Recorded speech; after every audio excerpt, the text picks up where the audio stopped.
Flossing in the morning is a really great way to keep your teeth healthy and start the day. But when you're through, here's what you do. Throw it in the trash, don't flush it. There's a problem lots of people don't know, called sanitary sewer overflow. A condition buried deep in the ground, inside a pipe where bad clouds are found. It's a problem we can all help solve, so throw it in the trash, don't flush it.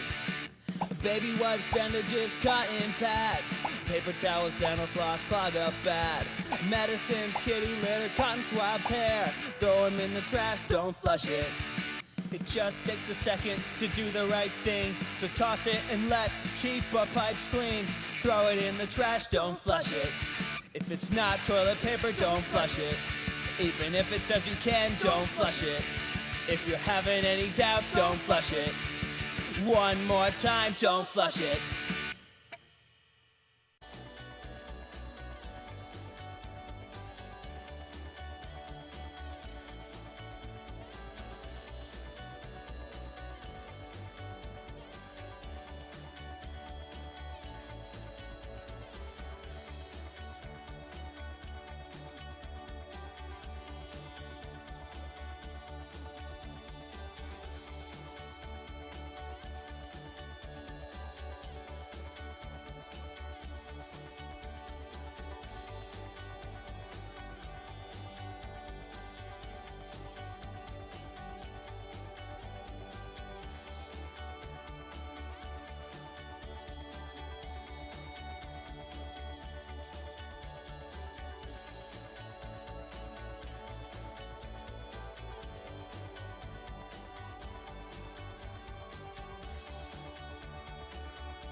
Good morning and welcome to the August 8, 2023 Land Use Meeting of the Hillsborough County Board of County Commissioners. Would everyone please rise for the pledge and invocation given by our chaplain, Commissioner Cameron Cepeda.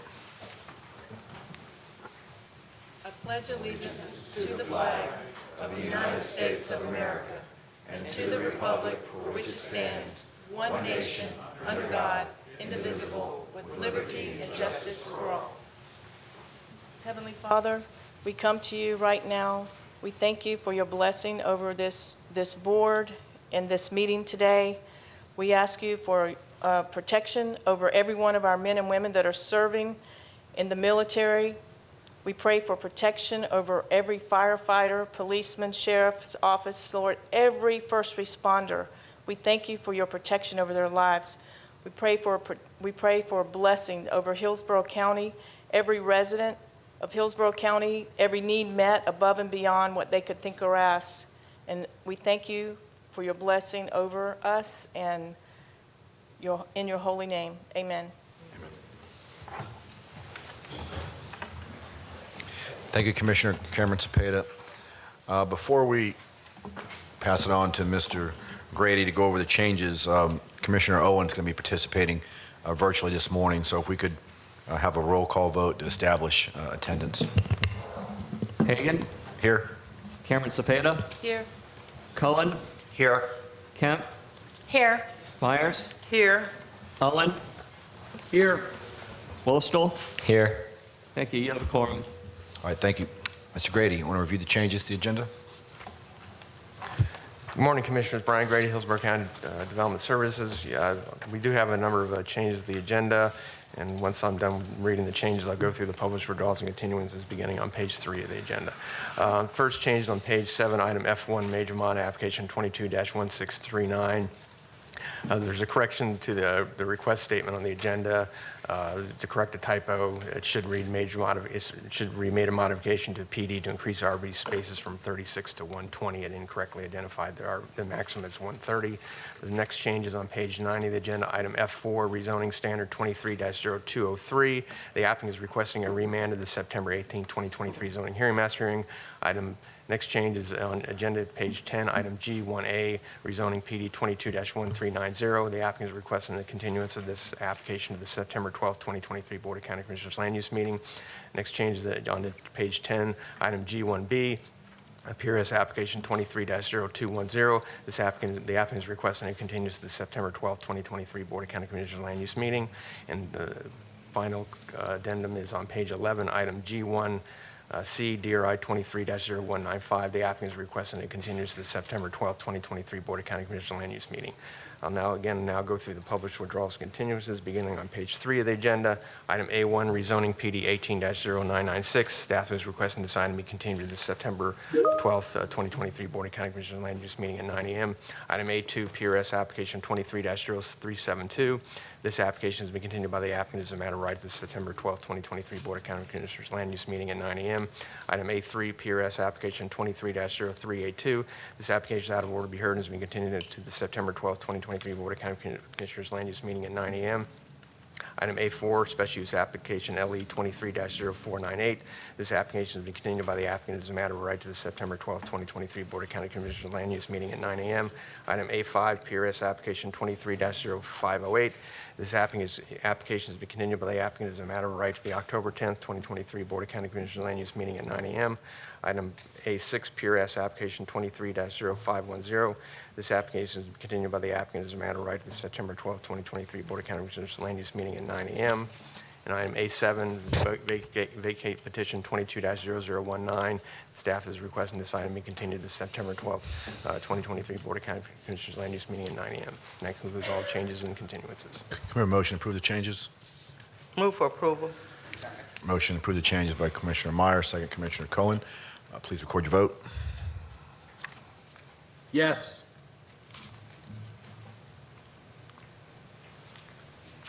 Motion carried 7-0. All right, thank you. Before we approve the consent agenda item, we have one item on consent B5 that is a quasi-judicial item that requires us to offer public comment. I don't believe anyone's here, but would anyone like to speak to item B5? If not, if we can have a motion to approve the consent. So moved. Motion to approve Second. consent, Commissioner Cohen, second Commissioner Myers. If there are no comments, please record your vote.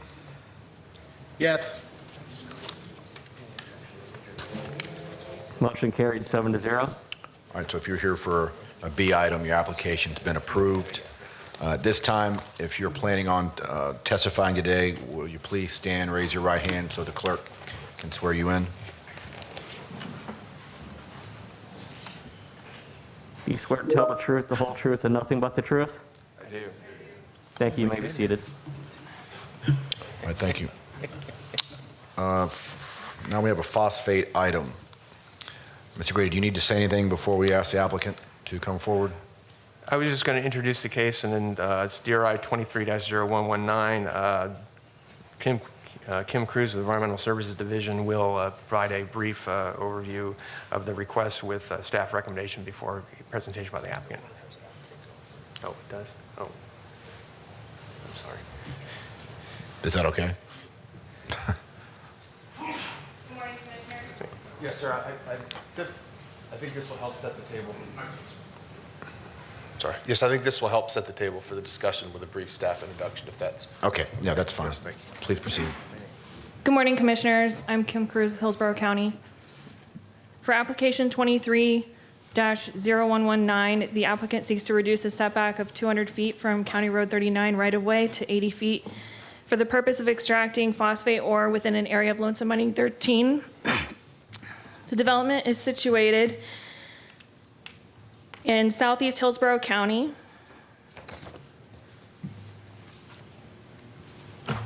Positioned right. As depicted in map A. Specifically, the project runs along the eastern side of the right-of-way adjacent to County Road 39 and approximately 1,200 feet north of State Road 674.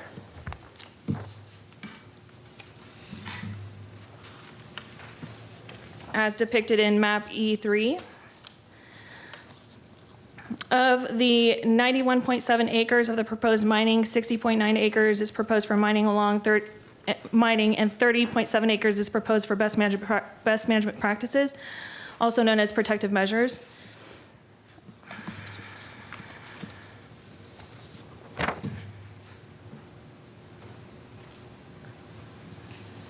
This map gets a better view of where the best management practices are in the gray area, and then the mining in the orange area. Mining of the portion of Lonesome Mining 13 is previously approved by Hillsborough County Board of County Commissioners on January 9th, 1990, and there are no changes to the area for the approved mining. Additionally, the application indicates there are no changes to the Hillsborough County Board of County Commissioners approved post-reclamation plan.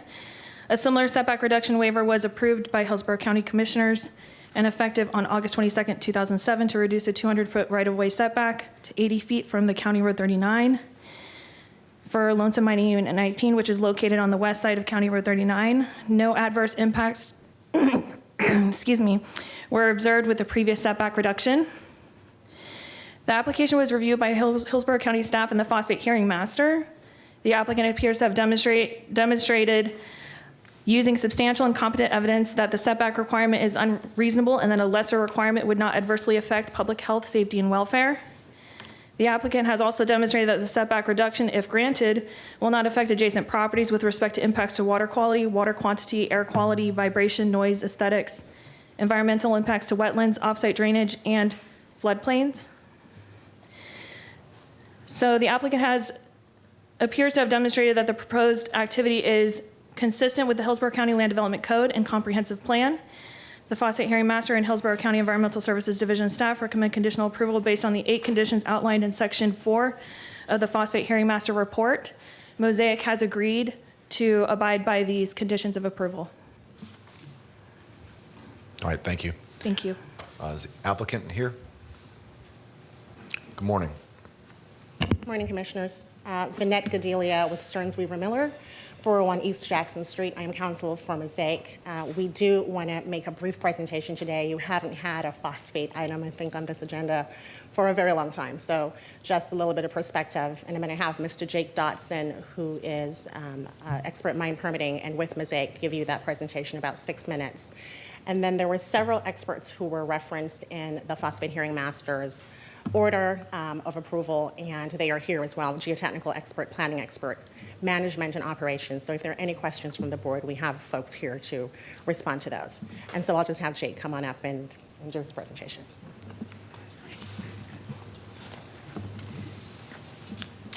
Good morning, Commissioners.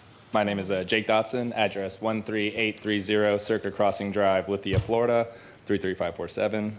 As Bennett mentioned, I'm the permitting engineer for Mosaic. I cover the Four Corners facility, which is located between Hillsborough and Manatee County. I've been with Mosaic for just over 5 years now. I have a bachelor's in civil engineering from Florida State University and recently completed my master's in environmental engineering from the University of Central Florida. As the permitting engineer over this project area, I was lead on both this application and the corresponding environmental resource permit that was approved earlier this year by the Florida Department of Environmental Protection. So this application request is specifically to reduce the applicable roadway setback distance along County Road 39, the eastern right-of-way, from 200 feet to 80 feet, located within Lonesome Mining Unit 13. For reference, Lonesome Mining Unit 13 is a 640-acre parcel located at the northeast corner between State Road 674 and County Road 39. In 1990, 597 acres were approved for mining, and to date, 452 acres have been mined. The majority of the remaining reserves now fall under utility and access corridor footprints that were meant to remain in operation until mining nears completion and then would be mined last. With mining in Lonesome now coming to an end and approval already from the county to convert the corridor to active mining, this application is again only a reduction in the applicable roadway setback distance along the side of County Road 39. So this figure, it shows the aerial view of the project area. The yellow outline is the ditch and berm best management practice area that will surround the mining, while the area shaded in blue is the proposed mining footprint. The area in the black hatch along the western side, running against the narrower slip of BMP, is the additional 9.3 acres of mining that would be gained if the setback distance is reduced from 200 to 80 feet. That larger square in the middle of the project that's outlined in yellow is an existing utility crossing running underneath County Road 39, and it will remain in operation throughout mining. There are no wetland impacts, and as mentioned, we received an uplands-only ERP from the state in February. The recharge ditches will still be used in the southeast and northwest corner, shown in the map as the wider BMP footprints, to provide additional groundwater hydration as needed. The narrower section of BMP running along the black hatch will not contain a recharge ditch and instead only consist of a push berm for vehicular traffic and inspections. With this additional 9.3 acres of mining, we would generate over 37,000 tons of reserves, and based off our latest mining plan, mining would be expected to start in late October, early November of this year, and take approximately 3 months to complete.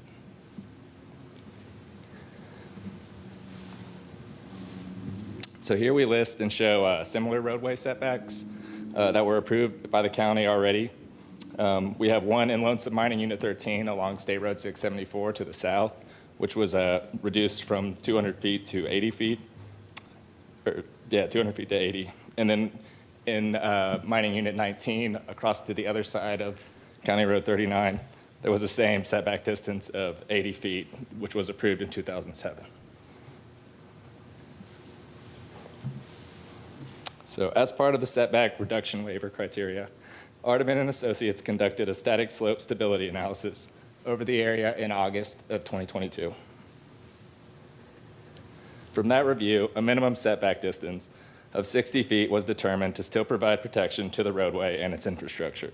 Mosaic is still only requesting a setback of 80 feet and will comply with the other recommendations made by Ardeman and Associates within their setback analysis report.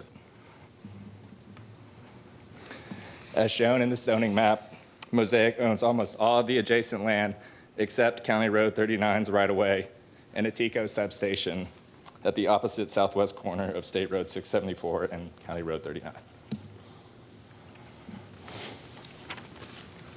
As was discussed in more detail during the Phosphate hearing master review, this waiver therefore will not affect any adjacent properties with respect to any of the impacts listed below. County staff and the Phosphate hearing master found Mosaic has met all applicable standards to allow the BOCC to make these findings subject to condition. Mosaic concurs with all recommended conditions. To conclude, Mosaic is requesting the BOCC approve this request to reduce the setback requirement from 200 feet to 80 feet along the eastern right-of-way of County Road 39, located in the Lonesome Mining Unit 13 area, subject to conditions proposed by the staff and Phosphate hearing master. The project team is available to answer questions. All right, thank you, sir. Is anyone here in support of this item?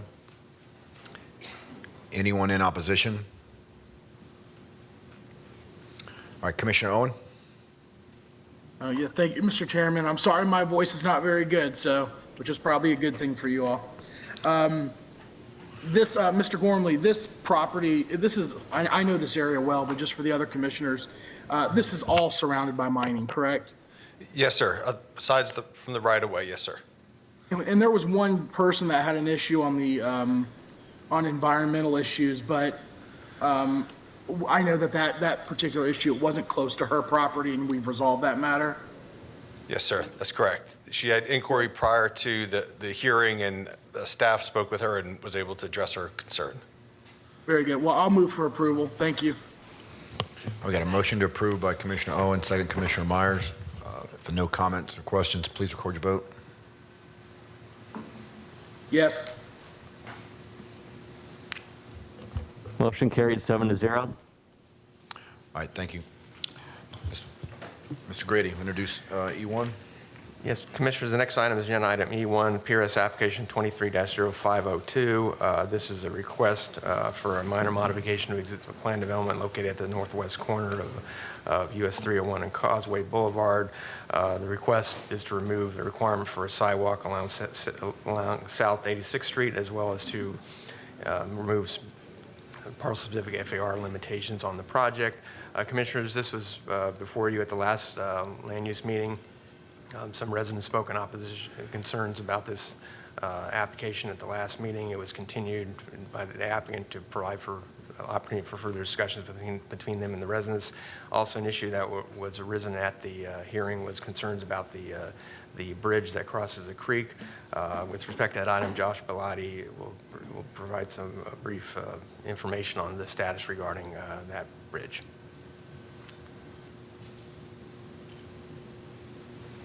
Good morning, Josh. Hello. Good morning, Commissioners. Josh Bellotti, Public Works, Engineering and Operations. Just wanted to provide a little bit of information about the bridge in question. So the 86th Street Bridge over Delaney Creek was built in 1963. Like all bridges in our inventory, this bridge is inspected by FDOT, and they provide a signed inspection every 2 years. The county also has certified bridge inspectors on staff that inspect and monitor the conditions of our bridges. The biennial bridge inspection reports for this bridge, dating back 13 years to 2010, show that the overall bridge condition is good and has been stable over that time period. Prior to the construction work in this area, our bridge team did identify maintenance and repair work designed to extend the life of this bridge. These include repairs to the bridge deck for spalling and cracking, as well as to the channel beams, pilings, and pile walls. The design for this work has been completed, and we're planning to begin following completion of the other construction activity in the area. And then in the meantime, our certified bridge inspectors will continue to monitor the bridge until those repairs are complete.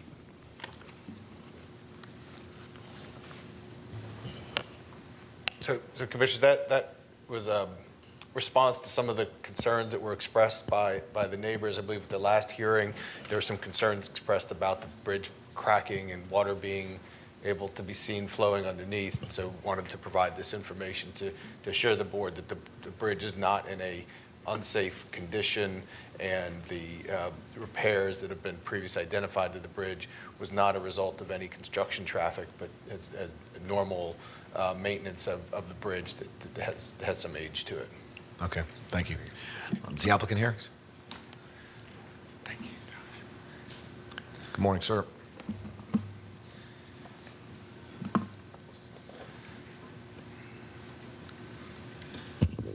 Good morning, Commissioners. Jake Kramer with Stearns Weaver Miller, 401 East Jackson Street. I'd like to give a brief background of the request, and then I'd like to tell you about the good community meeting that we had with several of the citizens that are here.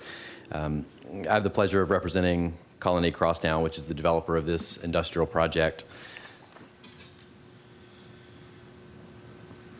Commissioners, the history of this project is that a number of years ago, it was approved as a very dense and intense mixed-use project. The idea behind that project was there were over 3,000 residential units, mostly apartments, that were going to be placed on, mostly on the west side of the project. The grid pattern, a grid pattern was going to be created at that time, and there was going to be both pedestrian access and full access for those 3,000 plus residential units, and essentially 86th Street was going to be rebuilt by the developer. You also saw this project in 2020, several of you did, where we came back and changed that very intense mixed-use project into an industrial economic development project. At that time, the structures were pushed to the east to be sensitive to the neighborhood, and you can see the area in green is essentially open space and conservation. There are no connections whatsoever now to 86th. That was to be sensitive to the neighborhood, again, because this is an industrial project, and it was also because of security concerns with an industrial project. You want as few access points as possible.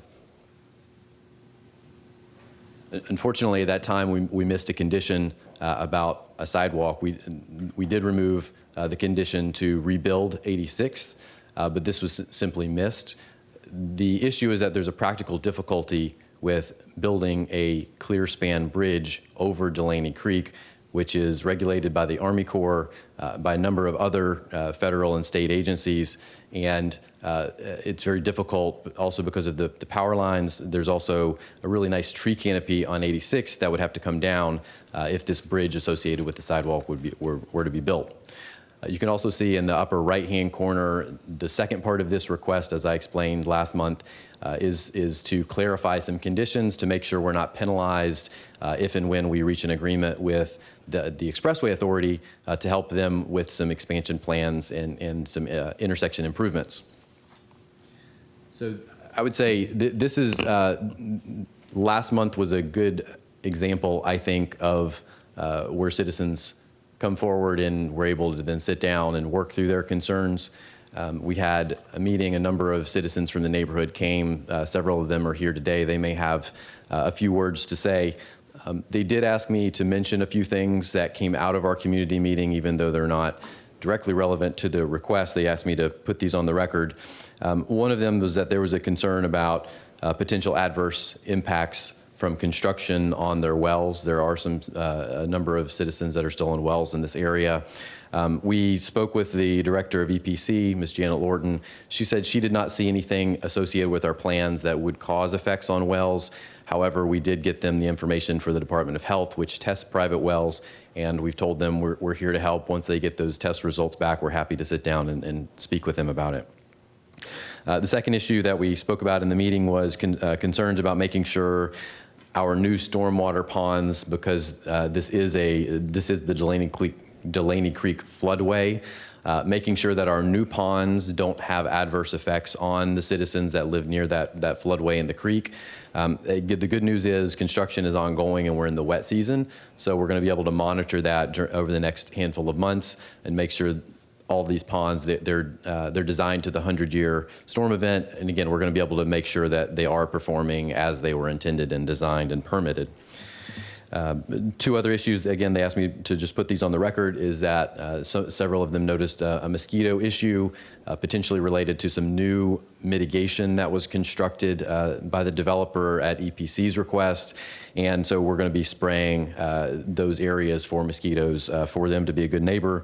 And then the last issue is they wanted to make sure that we put on the record that when the developer constructs our fence along the right-of-way of 86, that we will be maintaining between the fence and the right-of-way, and we will be doing that. That's a security concern for us as an industrial facility. We want to make sure that everyone knows where these property lines are, and we also want to be a good neighbor. So with that, our team is here if you have questions, our engineer, the developer, and anyone else if you have questions. Thank you. Thank you, sir. This time, any proponent testimony, anyone here in support? All right, anyone in opposition?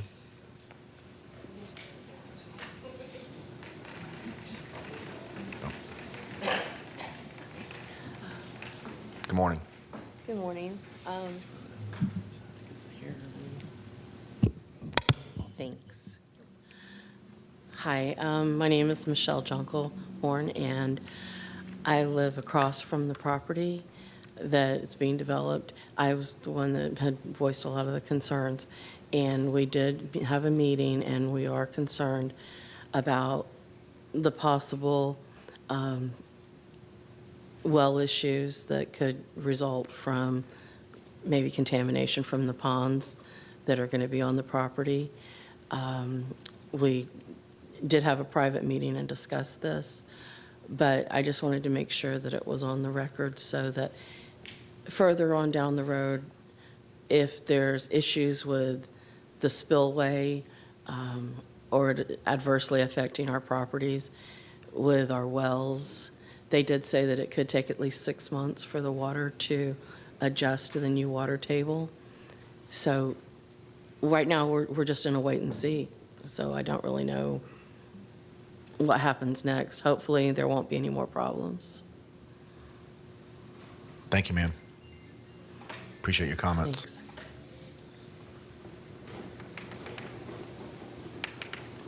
Would anyone else like to speak to this item?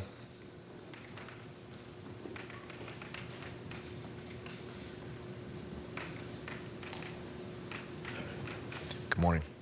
Good morning. My name is Sharon Allen. I live right next to the ponds. Coca-Cola has been very helpful.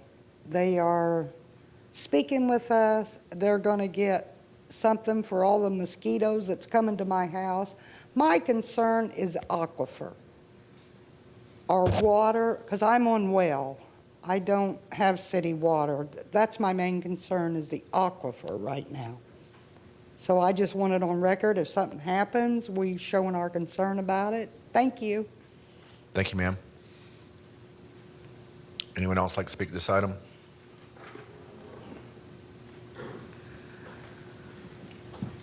Good morning. Morning. My name is David Horn. I live just north of the developed property. And again, my well is not the best in the county, but it is all I have.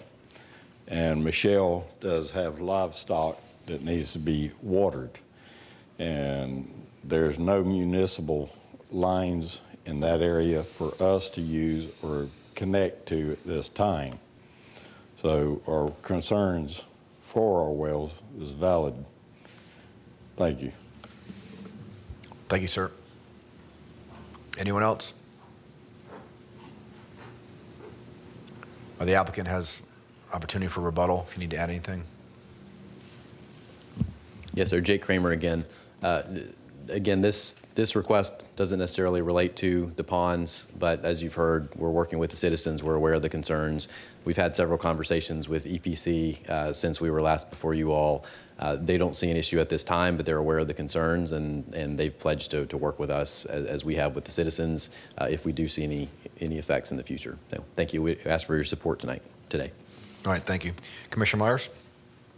Thank you, Mr. Chair. First, I'd just like to say thank you so much to the community for this community engagement from our last meeting. It appears that it's a win-win.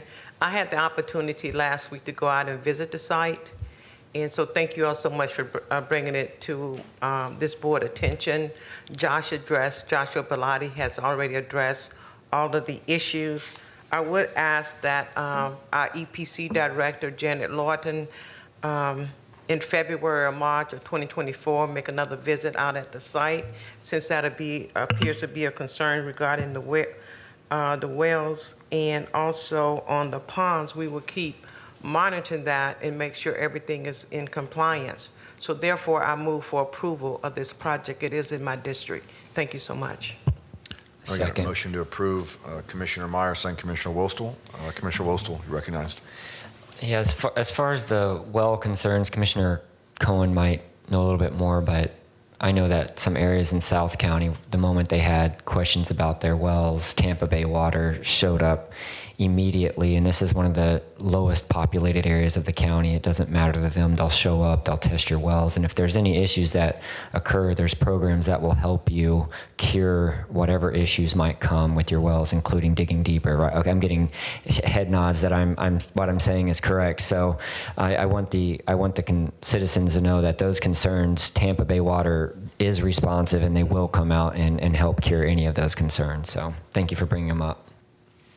All right, thank you. If no other questions or comments, please record your vote. Yes. Motion carried 7-0. All right, thank you. Ms. Grady, E2.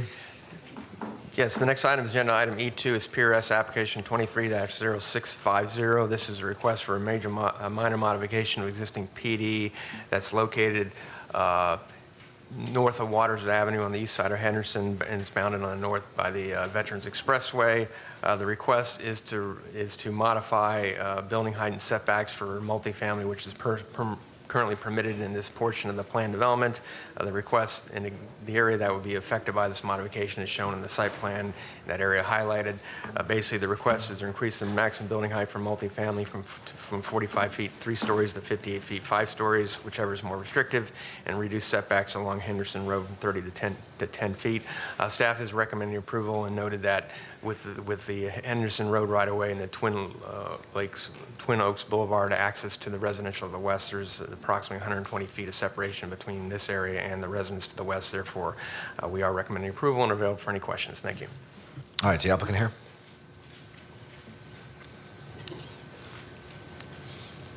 Good morning, sir. Good morning, Clayton Bricklemeyer, Hillward, Henderson, 101 East Kennedy Boulevard. I thought Michelle was going to say something. She was just Vanna Whiting that. I don't have a lot to add. We are requesting a setback reduction and a height increase to allow for multifamily to fit along Henderson.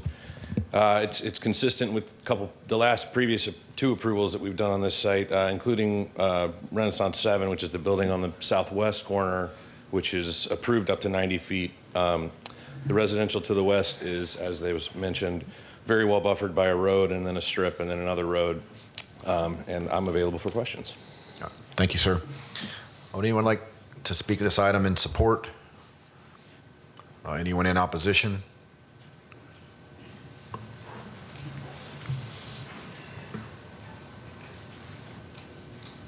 Good morning. Good morning, Commissioners. My name is Nancy Berland, and I'm a resident of a Stony Brook HOA area that is north and west of the property that is being discussed at this point. I'm just coming on board and knowledge about this, and so I have not given my opinion so far, and I do not totally represent my HOA. I'm coming as an individual. My concern is not that the kind of the construction, but any construction at all in this corridor, mainly because of the traffic that exists on Waters because of the Hillsborough Academy of Math and Science. With the parents, there are no school buses for that school. So every child has to be dropped off and picked off at that school unless they live close to that.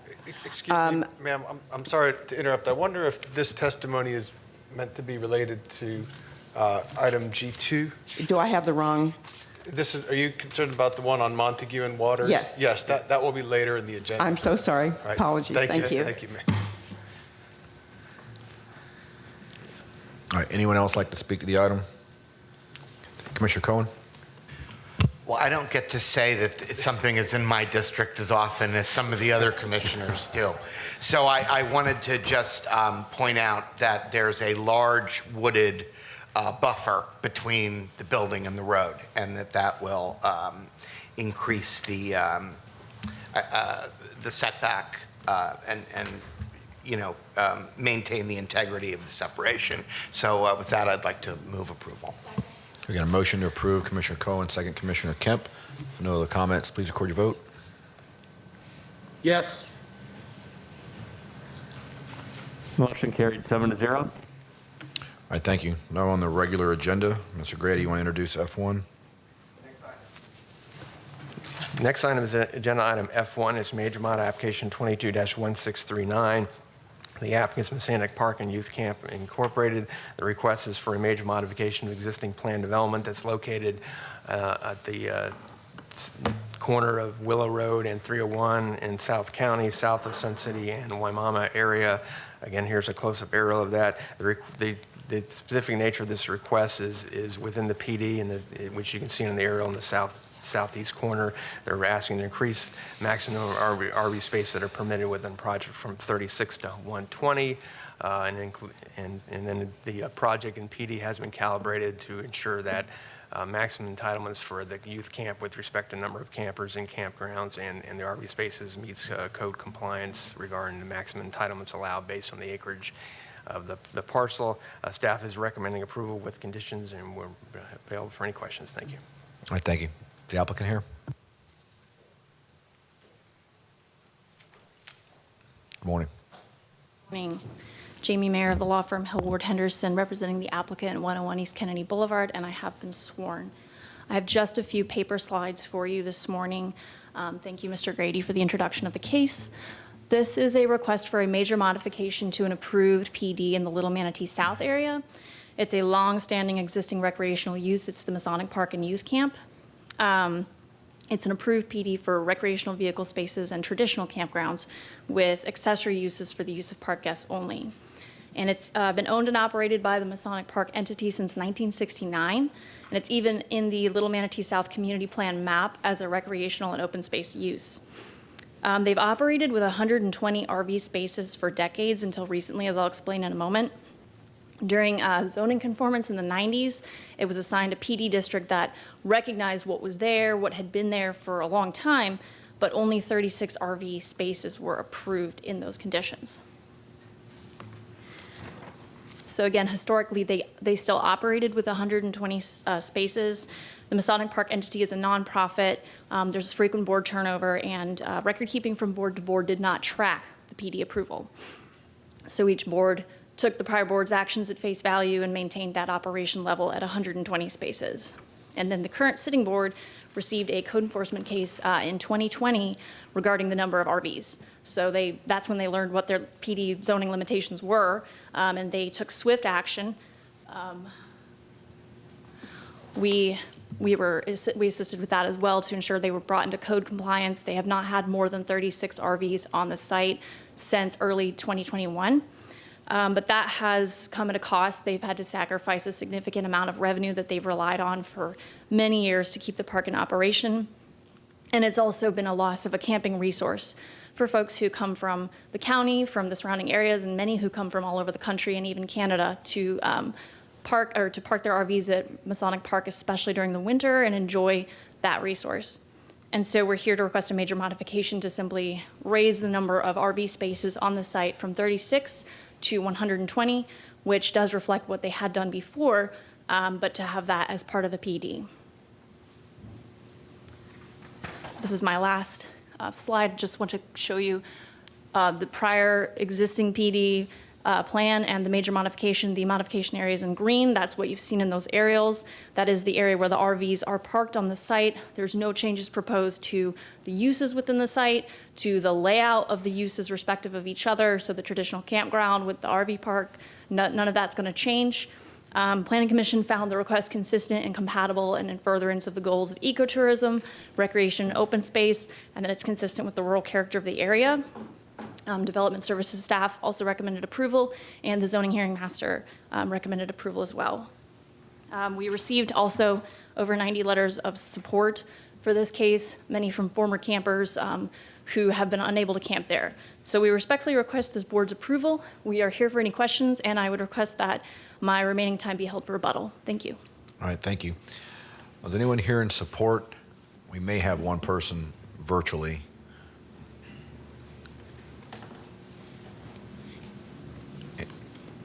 No? Okay. Anyone in opposition? Good morning, sir.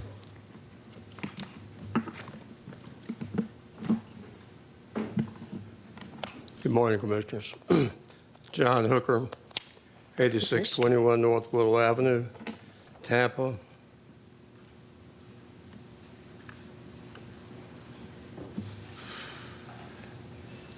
To begin with, I want to say that I was accused of being detrimental to the park, and if if I was detrimental by pointing out that we've been in violation for 30 years, I'm guilty.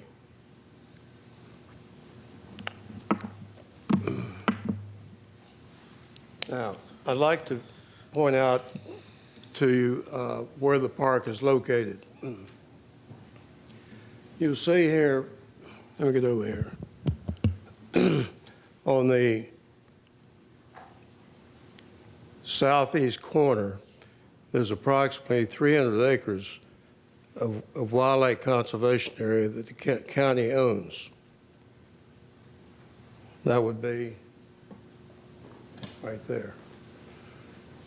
On the northwest corner and contiguous to the river, the county has 35 acres, which is a conservation area.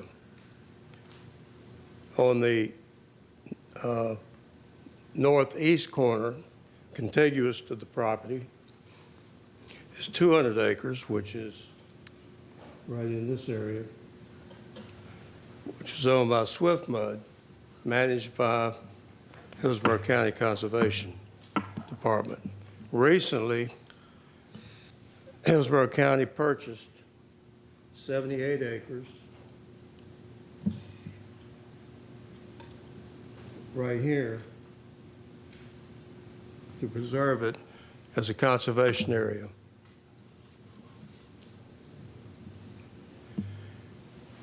According to future land use, this is to be agricultural, the 200 acres we're talking about, because it's right in the middle of 3 or 4 conservation areas, and it's right in the wildlife corridor that extends from Ruskin all the way down to Fort Lonesome.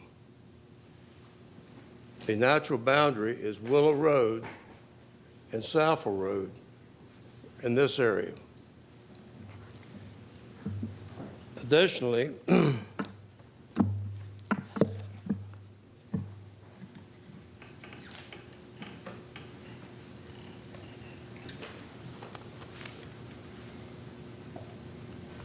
as published, in the future,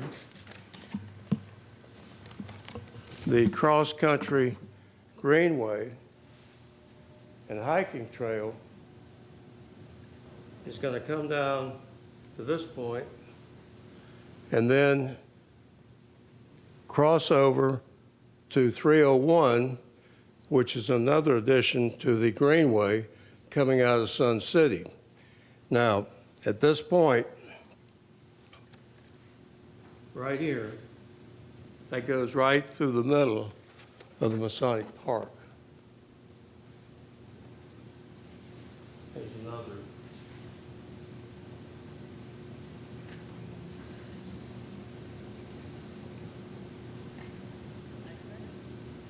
That's another illustration. This is coming down 301 to this point, crossing the river, and then crossing through the Masonic Park right here, connecting to the cross-country greenway coming out of... It's upside down. Sorry about that. Better? You know what? Coming out of Turkey Creek and extending down to Parrish. This is the future plans. I want to point out that this particular property is not subject to ad valorem taxes, and by authorizing this major modification, you're actually subsidizing an unrelated business income competing with the local community to include sale of propane gas, camping supplies, and camping. Also point out that this is a youth camp, never intended to be an RV camp. I also point out that in 1991, the County Commission reluctantly approved of 36 RV sites. One of the things they cited in the record is environmental concerns. They made that decision in 1991. Despite that, the Masonic Park, I wasn't on the board back then, aggressively started increasing on their own, illegally, RV sites, now coming in, wanting to be rewarded, saying, oh, we've been doing this all along, we should be rewarded now. When the County Commission in 1991 said, no, 36 is enough, and it'd be in the best interest of the environment to keep it. And I would suggest that perhaps if this was brought to the County Commission and there were no RVs at this time, I would suggest that you'd be reluctant to even authorize any RV sites on this particular property. It does not enhance the community. It's a private camp. Doesn't cater to the public, and it doesn't enhance that part of the community.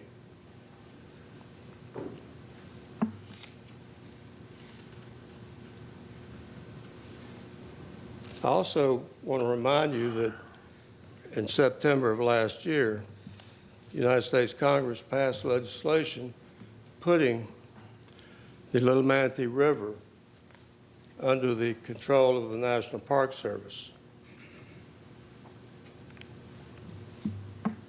There's been recent articles about wildlife in the South Shore area, Sun City area. What's happening is, with all the growth, from Waimama down to Saffel Road, and then south of Willow Road down to Parrish, there's so much growth going on. There's about 10 developments north of this project, including a high school. And then there's about that number south of Willow Road going in. Wildlife has no other place to go. And that's why you're seeing complaints from South Shore about the wild hogs or whatever it is rooting up and doing damage to the neighborhood, because the wildlife has no other place to go.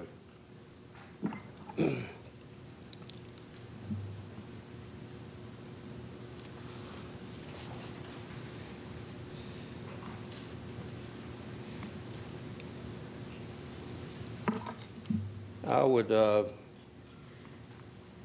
urge you, for the sake of our future youth, future society, that this be preserved, and it be preserved from Willow Road to Saffel Road, along that corridor, including the boundaries established all the way to Fort Lonesome and all the way back to Ruskin.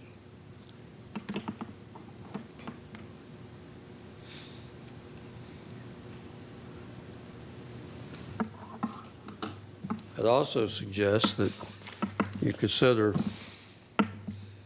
taking control of this property and enhance the community, make it a public preservation park, or what they call it, not a preserve, nature preserve. Because the people in that community don't really have a park for them to enjoy. So with that said, I thank you for your attention. Thank you, sir. Before we go into rebuttal, as I thought, there is one person online that wanted to speak, I believe, in support. Yes, sir, Mr. Chair. That's Mary Brigham. All right, Ms. Brigham. Yes, thank you very much. I'd like to speak on behalf of the campers that have come in, are still coming in this winter, and that have been here in the past. Yes, we've been open since 1969. We have only had 36 campers in the park during the wintertime for the previous 3 winters. And these are mostly senior citizens, 65 and above, who live on a limited income and can't afford their heating bills up north, because most of them do come from the north: Tennessee, Kentucky, West Virginia, Indiana, Ohio, Canada, and as far away as France and Germany. So we do have an international following here at the park. They come down each year to enjoy the warmer weather. They come down and they help support our local small businesses. They go out to eat on quite a regular basis, so our small family-owned restaurants get their business. We support the small businesses that are around the park. Yes, we do sell the propane, but that is sold only to our residents to save them a gas trip with the price of gas anymore out to fill their propane tanks. We do have a small convenience store here. We do not sell any perishable items. These are all camping goods that you might not want to go to Walmart for, or Camping World. We have many people that partake in the nature trails that we provide here at the park.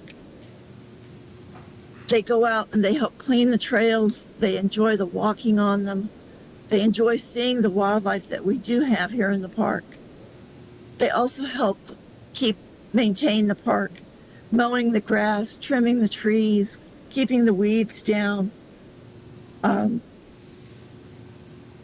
They make their reservations when they leave this last year to come back this year, so we know roughly who's coming in. As far as the local community, we support the Best Fest for South Shore. We've supported the Mud Run with Little Manatee River.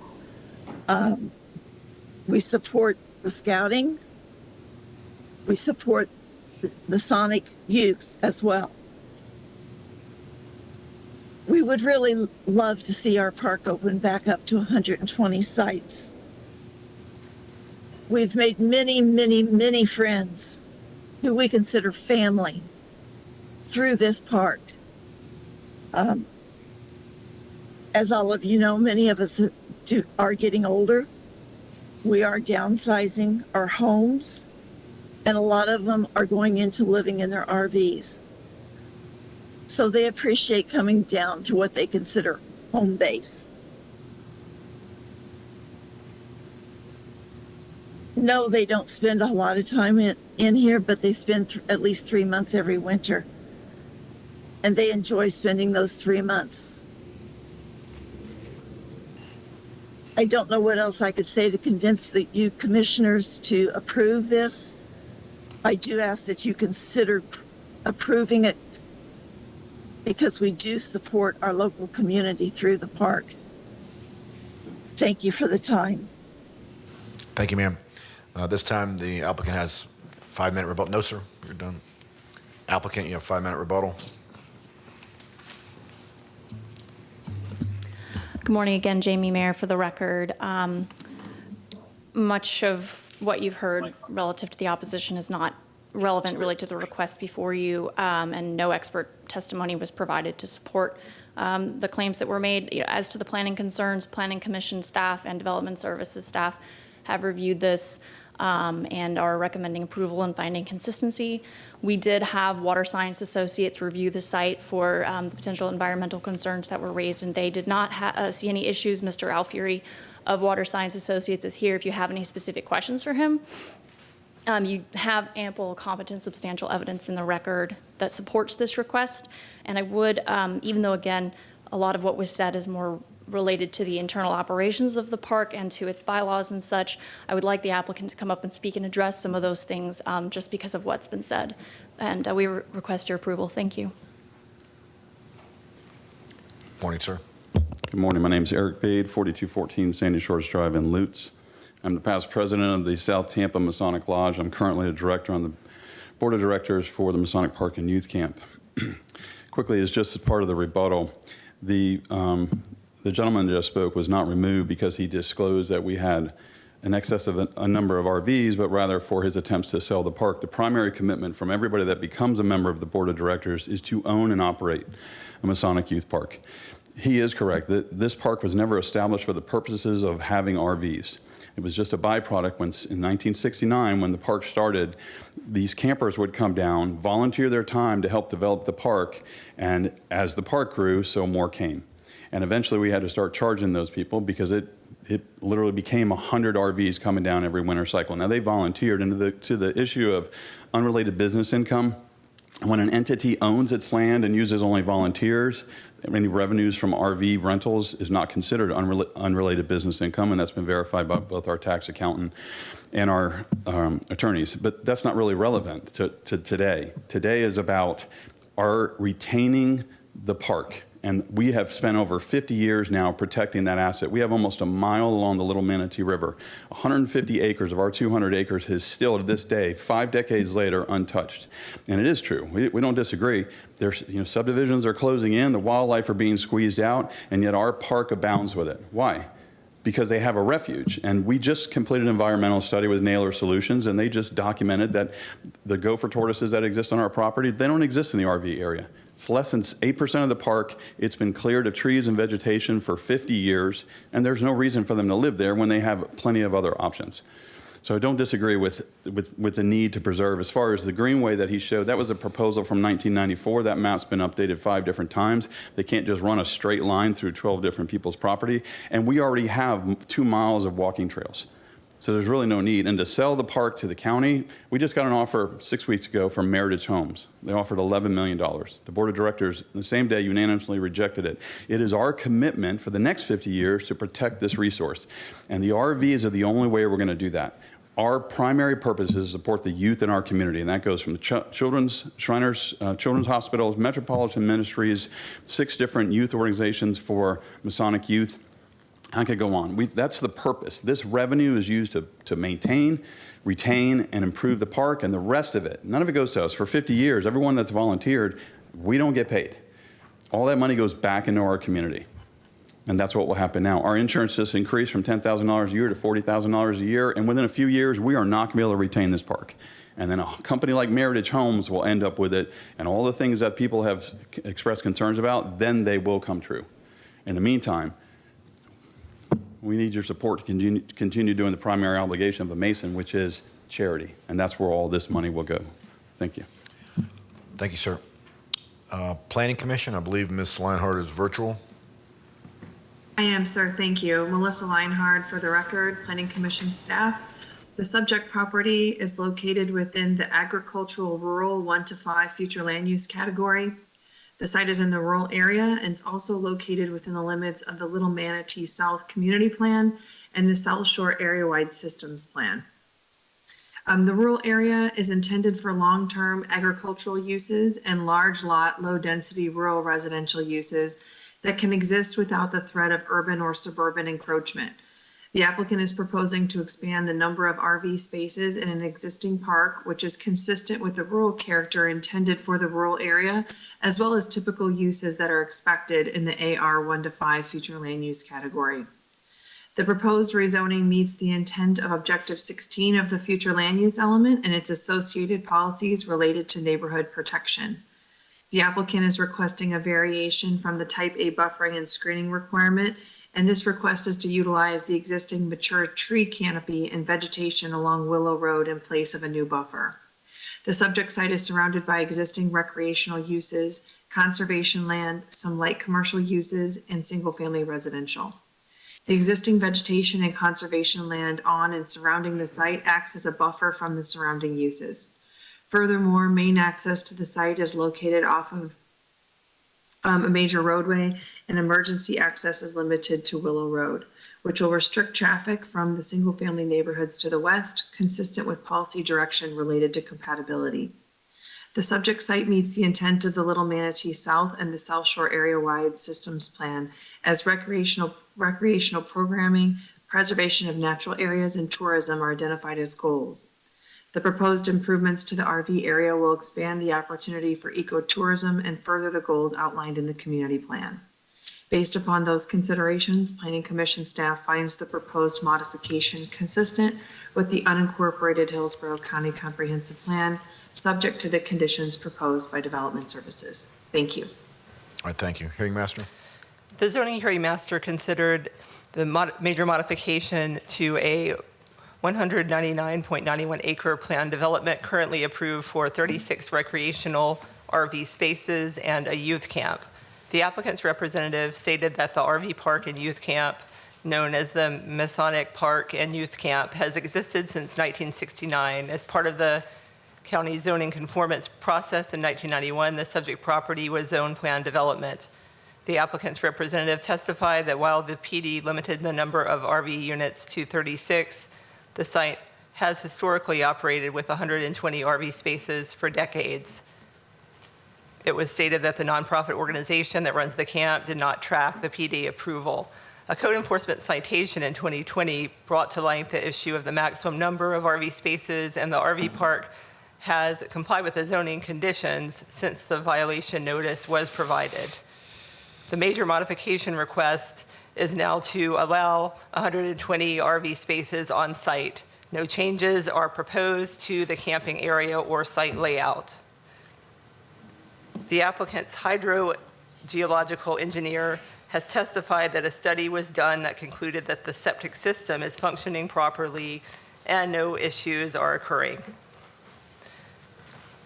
The zoning hearing master concluded that the major modification for a maximum of 120 RV spaces is consistent with the historical use of the property since the late 1960s and compatible with the surrounding area. The zoning hearing master found the request to be consistent with the comprehensive plan and land development code and recommended approval. All right, thank you. Commissioner Owen? Thank you, Mr. Chairman. Listening to a lot of the concerns of the gentleman that was opposed, really it seemed like a lot of those concerns more so had to do with challenging board decisions for a not-for-profit, which may be appropriate by all means, but really not for this venue that we're in right now. Really the two issues that I see that, Mr. Gormley, if you could clarify of any of the opposition is, one, is there a negative impact on the Little Manatee River by the increased density of the RV spaces? And two, does this in any way violate the new statute promulgated by Congress making this, designated as such, the Little Manatee River? How do those two particular issues shape up with this increase in RV units? Yes, Commissioner, I'll first point out that this is just about a 200-acre site. The area where RVs are being sought to be permitted is limited to a 16-acre portion of the site, and it's a portion of the site that has already been disturbed. So we do not believe it will have any negative effects on the Little Manatee River. It's actually on the south side of the site, and the river is on the northeast side of the site. In addition, we have had reviews by EPC and our Conservation Land Management Department. No objections were received. We're not identifying any elements that would cause risk to the Little Manatee River or any violation of any law by approving the RVs in the area designated.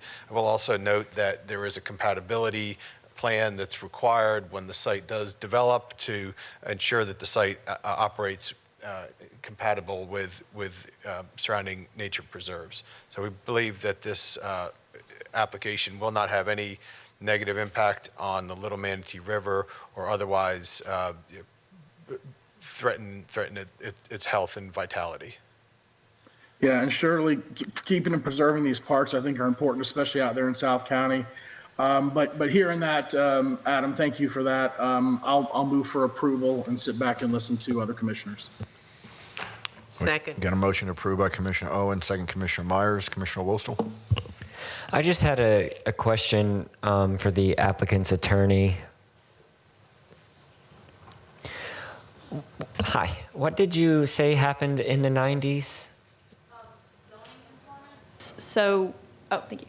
Zoning conformance, I probably development services staff could speak better to it because I definitely wasn't even born probably during that time, but so I don't want to misspeak, but basically I think instead of, grandfathering it, I think that could have been done, but instead they went through the PD process. There was a hearing, a PD site plan was basically hand-drawn, and they identified what was already there, and quantified, I guess, the number of RV spaces that they would permit at that time. And I think they did talk about septic tanks, but nobody was there to speak to environmental concerns at the time, so. So the government just stepped in and changed their property? Commissioner, Ms. Meyer generally described that correctly. So zoning conformance was a process that was undertaken with the adoption of the current Future of Hillsborough Comprehensive Plan in 1989. The zoning conformance was a effort that was undertaken to recognize existing uses on the site. In some cases, they're uses that might not have been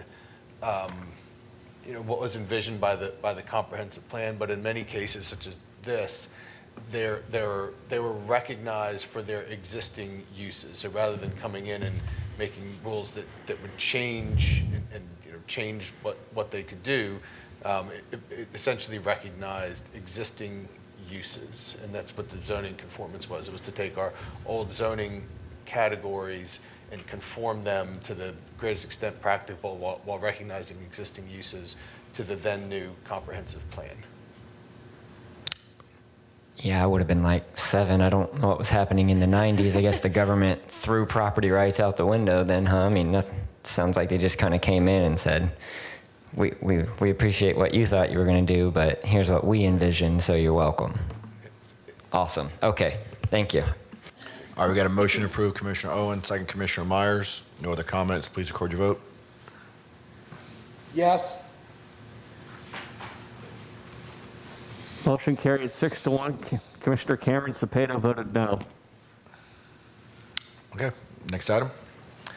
Next item is agenda item F2 is rezoning PD 22-1701. The request is rezone approximately 3.6 acre parcel from RSC4 and ASC1 to a planned development to permit a 9-unit mobile home park and 1 single-family home. This area is located in East County, east of Thonotosas Road, north of I-4, it's northwest of Plant City. Again, here's a close-up of the property, and then the next graphic will be the site plan. Again, the proposal is for a 9-unit mobile home park and 1 single-family home. As part of this request, the applicant is requesting a waiver from the requirement that multifamily projects, because by definition, since these mobile homes will be on 1 single lot, as a mobile home park is by definition multifamily, so they're asking for relief from the requirement for multifamily to be served by well and septic. I will note that, again, this is in the rural service area, but does have the Res 4 designation. Staff did find this approval with conditions, and the Planning Commission found consistent, and the hearing officer recommended approval, and we're available for any questions. Thank you. All right, thank you. Is the applicant here?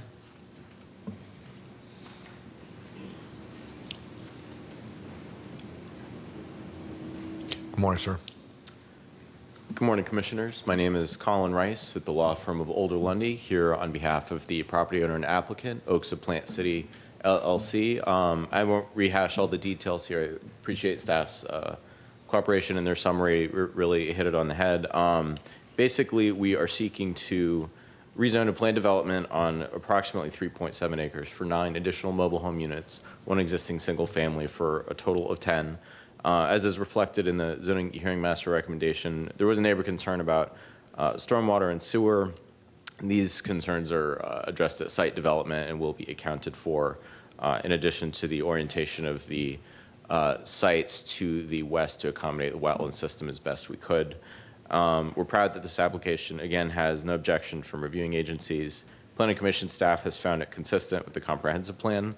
County staff finds the request consistent and recommends approval, and the zoning hearing master recommends approval as well. So with that, I'll conclude, and I'm, of course, happy to answer any questions. Thank you. All right, thank you. Anyone here in support of the application? Anyone in opposition? Planning Commission?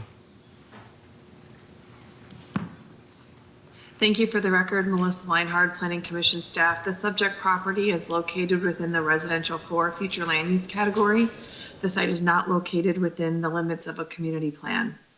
The subject site is in the rural area, which is intended for long-term agricultural uses, as well as large lot, low-density rural residential uses that can exist without the threat of urban or suburban encroachment. The residential for future land use category is intended for residential, suburban scale neighborhood commercial uses, office uses, and multi-purpose projects.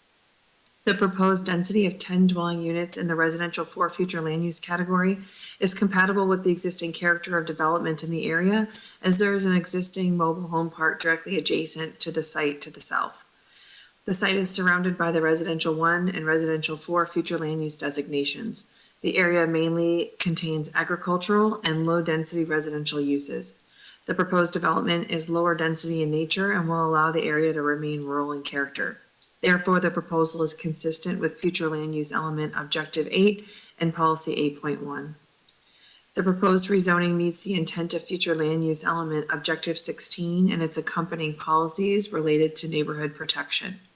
The proposal includes the appropriate setbacks and buffers in relation to existing conditions.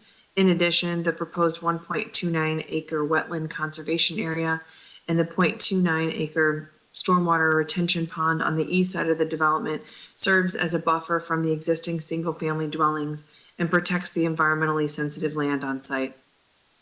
The proposed density and lot sizes are reflective of the mobile home park to the south. The site plan proposes to extend Hall Road and appears to show an efficient system of internal circulation with a potential future connection to the north end of the site. A 5-foot wide concrete sidewalk is proposed along the western side of the road, consistent with policy direction related to connectivity. Objective 12-1 and Policy 12-1.4 of the Community Design Component discuss how new development should be compatible with the established character of the surrounding area. The development pattern and character of this area mainly contains agricultural uses, mobile homes, and single-family residential, and therefore the proposed residential use is compatible with the surrounding development pattern. Based upon those considerations, Planning Commission staff finds the proposed plan development consistent with the unincorporated Hillsborough County Comprehensive Plan, subject to the conditions proposed by Development Services. Thank you very much. All right, thank you. Zoning Hearing Master? The zoning hearing master considered the request to rezone 3.68 acres from ASC 1 and RSC 4 to planned development to develop 9 mobile homes and recognize 1 single-family home for a total of 10 dwelling units. The applicant's representative testified that EPC has reviewed and authorized wetland impacts totaling 0.34 acres in the final mitigation proposal.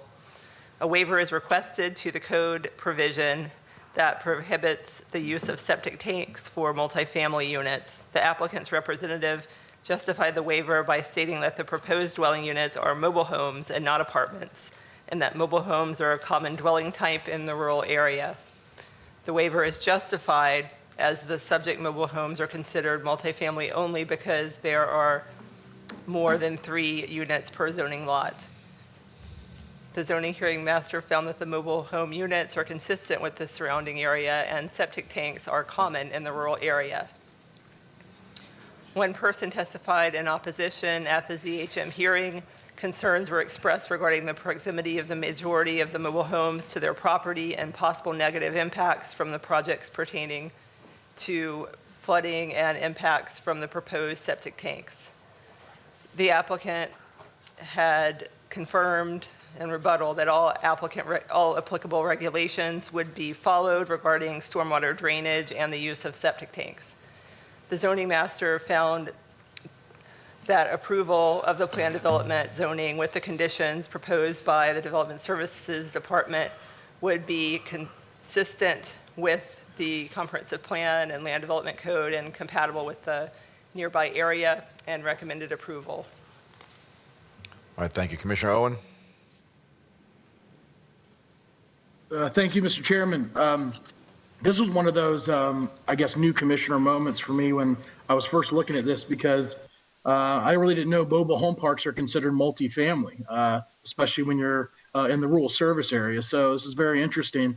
Mr. Gormley, he's looking to do 1 single family home and then 9 mobile homes. Is that right? Yes, sir. That's correct. Okay, and there's a mobile home park directly to the south. Yes, sir. That's correct. Right?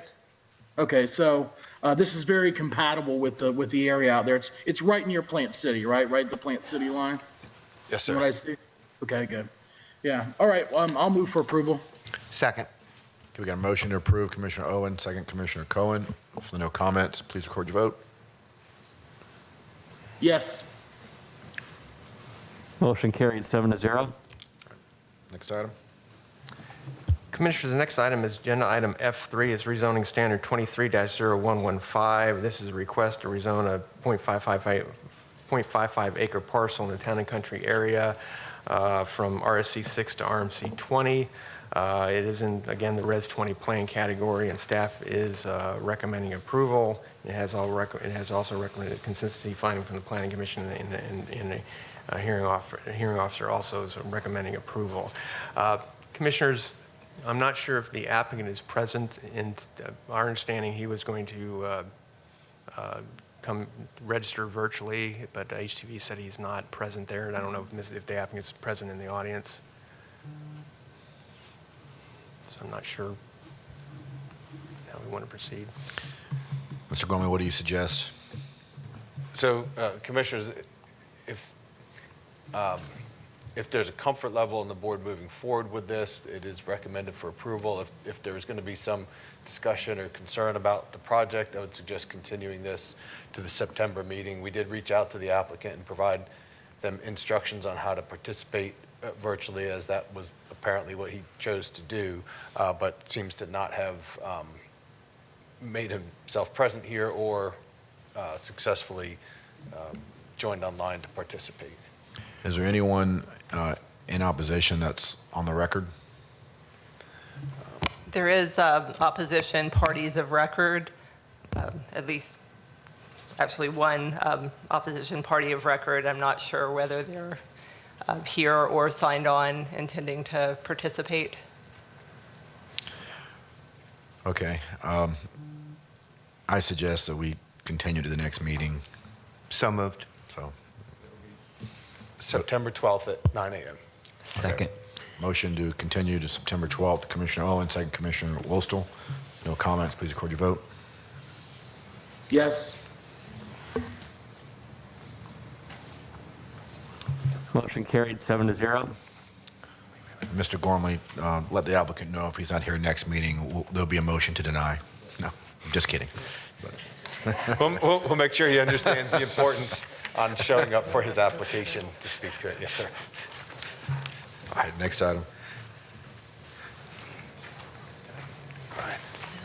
Brian. All right, that's fine. We didn't, okay. I guess I didn't print. I thought I had it. Sorry, Commissioners. The next item then is agenda item F5. This is a project that's located on the north side of College Avenue in the Ruskin area, east of Southeast 24th Street. The applicant is requesting to rezone a portion of a property. I'll note, just to clarify in the record, the parent parcel is approximately 2.75 acres in size. They're actually seeking to rezone a portion of that, about approximately 1.11 acres. And again, the summary in our staff report did note basically looking at the entire acreage, but again, only a portion of this is being modified as 1.11 acres. The requested is for CIR with restrictions. The proposed restrictions the applicant is offering up and include basically a request for a 70-foot buffer along the northern property boundary to access to be provided for this parcel to the west through the existing CG to the west, and also to limit the uses to one use, which would be open stored restricted to domestic passenger vehicles only. You'll note that staff is not supporting it. The Planning Commission found it inconsistent, and the hearing officer is also not approving it. Just want to note a primary issue and concern for Development Services staff was the fact that as noted, the current parcel is 2.75 acres in size. It's zoned AR, which has a minimum lot size of 5 acres. Therefore, the current lot size is legally non-conforming to the current zoning. By rezoning a portion of this property to CI and decreasing effectively the area that would be zoned AR, they're increasing degrees of nonconformity. We don't think it's appropriate procedurally to proceed forward with the zoning with the fact that you're increasing a nonconformity adjacent to parcel that would require some sort of further action outside the current action being taken for the zoning. So we do have a concern with that from a procedural standpoint. And we also note that there's a nonconforming mobile home park on the balance of the property also that would be affected by that. So again, we're not supporting it for the reasons outlined in the staff report, but did also want to raise those procedural issues. And we're available for any questions. Thank you. All right, thank you. Is the applicant here? Good morning, sir.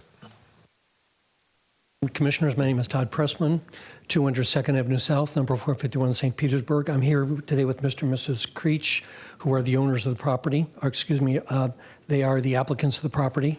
And I have a PowerPoint for you, if we could pull that up, please.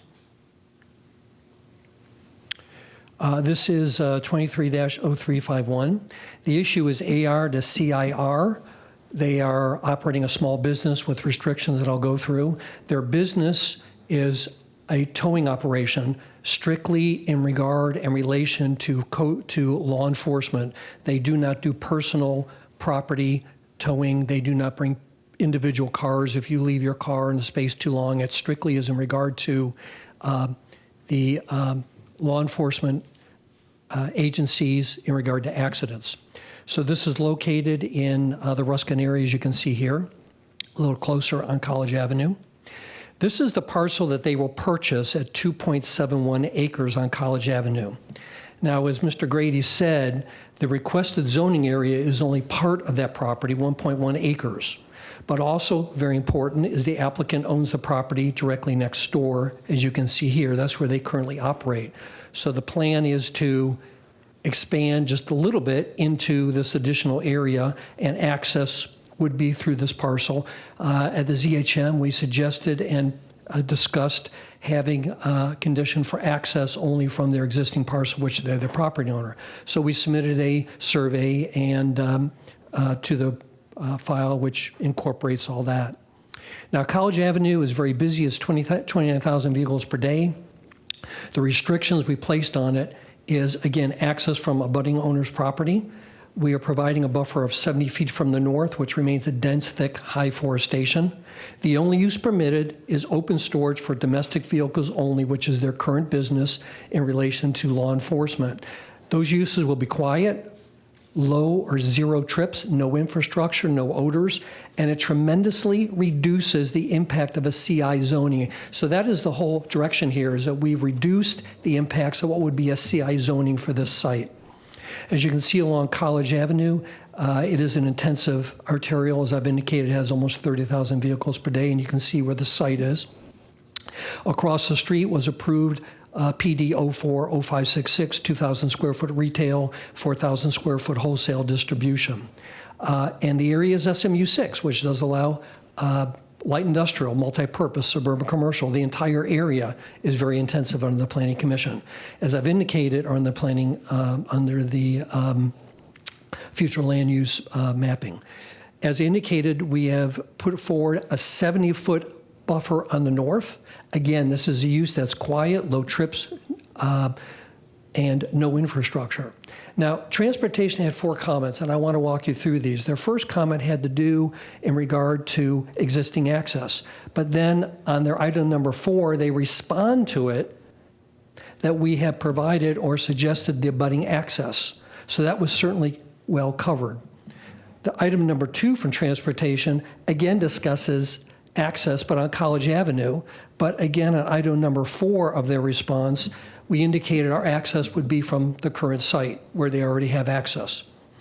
Comment number 3 from transportation was about taking access through residential parcel, which was not correct. That's the parcel that we're working with. But again, we will take access through the parcel that's owned by the Creeches.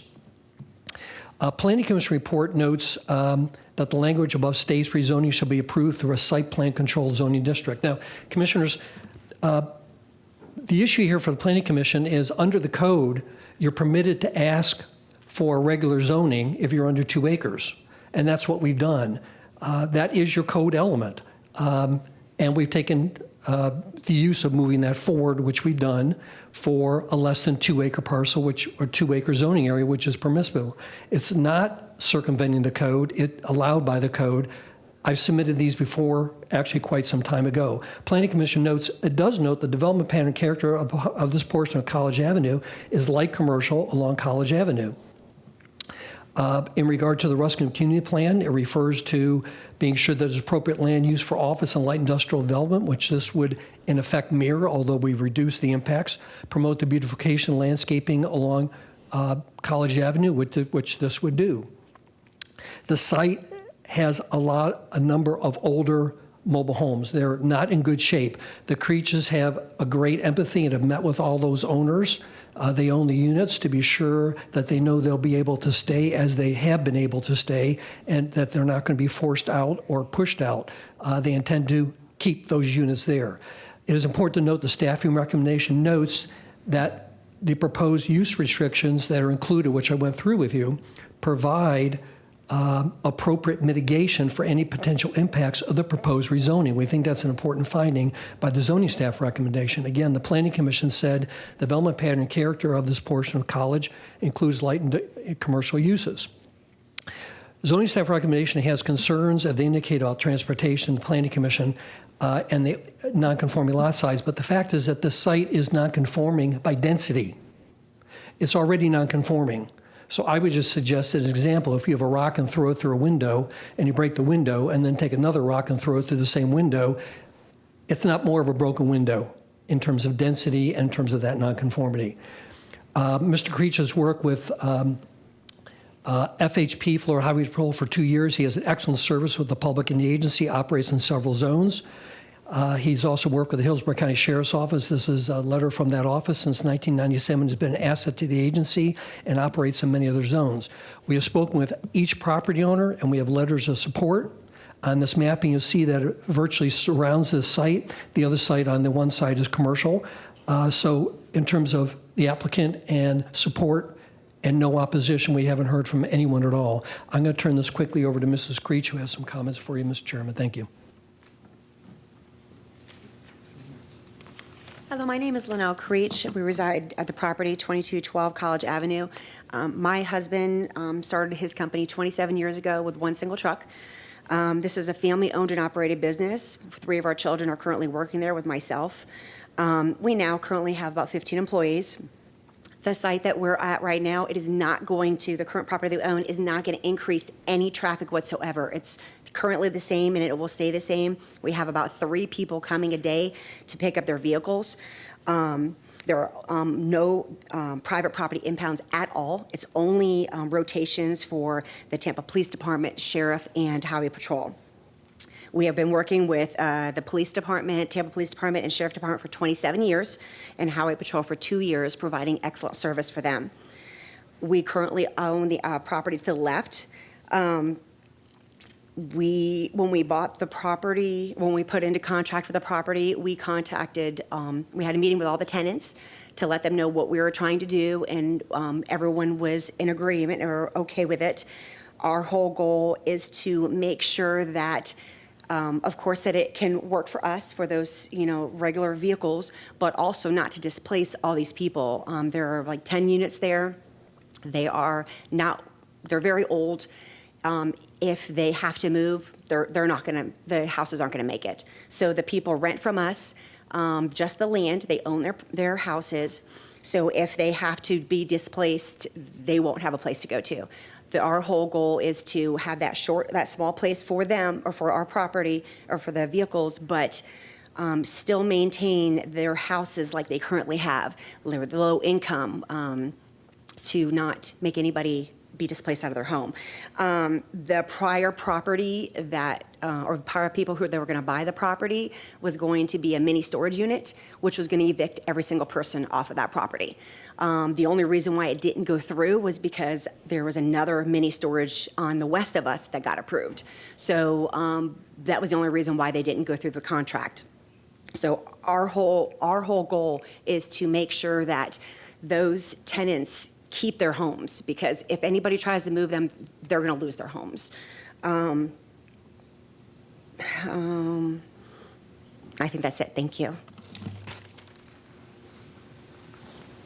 Thank you, Mr. Chairman. Thank you, Commissioners. All right, thank you. Anyone here in support of the item? Anyone in opposition? Planning Commission? Thank you, Melissa Leinhardt. For the record, Planning Commission staff, the subject property is located within the suburban mixed-use 6 future land use category. The site is in the urban service area and also located within the limits of the Ruskin Community Plan, as well as the South Shore Area-Wide Systems Plan. Future Land Use Element Policy 1.4 requires that all new development be compatible with the surrounding area, noting that compatibility does not mean the same as, but rather it refers to the sensitivity of development proposals in maintaining the character of existing development. The proposed commercial intensive restricted zoning district for the purpose of open storage of vehicles is not consistent with the existing character of the development in the area.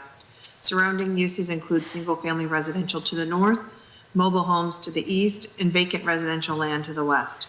To clarify, while there are pockets of heavy and light commercial uses along College Avenue, those pockets are located further to the east and west of the subject site, not in the immediate vicinity in the development pattern. For the comprehensive plan, all mixed-use future land use categories require that rezonings be approved through a site plan controlled rezoning district, which includes integrated site plans. The requested rezoning is through a standard zoning district, otherwise known as a Euclidean zoning district, and not a planned development. A standard zoning district does not permit site planning techniques that would achieve a development compatible with the surrounding land uses, including the adjacent residential. In addition, per Future Land Use Element Policy 8.1, the character of each land use category is defined by building type, residential density, functional use, and the physical composition of the land. A planned development application allows Planning Commission staff to evaluate how the proposed commercial character would be compatible with the surrounding area uses, density and intensity, and building types proposed.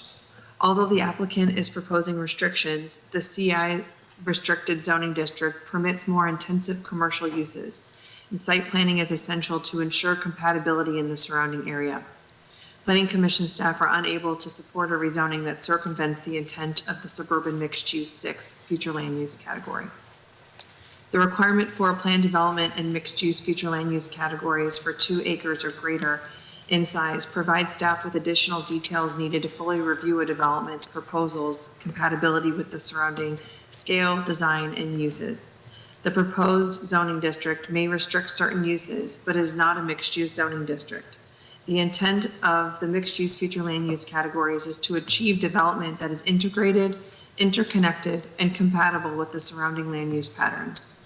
Recommending approval of this request for a Euclidean rezoning in lieu of a planned development has the future consequence of any applicant being able to circumvent the site plan controlled consistency standards of the comprehensive plan.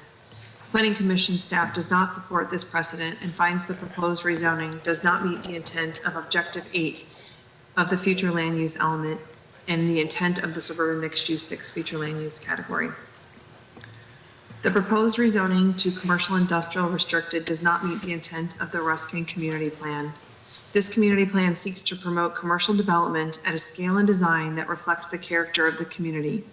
Furthermore, the plan envisions commercial, office, and residential uses from the intersection of 21st Street and College Avenue to the eastern boundary of the community plan area, which is where the subject site is located. The proposed zoning district would allow for an intense commercial use that is out of scale and character of development along this portion of College Avenue. In addition, rezoning this site will change the nature of possible development, which is inconsistent with the vision of the Ruskin Community Plan. Based upon those considerations, Planning Commission staff finds the proposed rezoning inconsistent with the unincorporated Hillsborough County Comprehensive Plan. Thank you. Thank you. Zoning Hearing Master. The zoning hearing master considered the applicant's request for a rezoning to the commercial intensive restricted zoning district. The property is 2.71 acres in size, of which 1.1 acres is requested to be rezoned.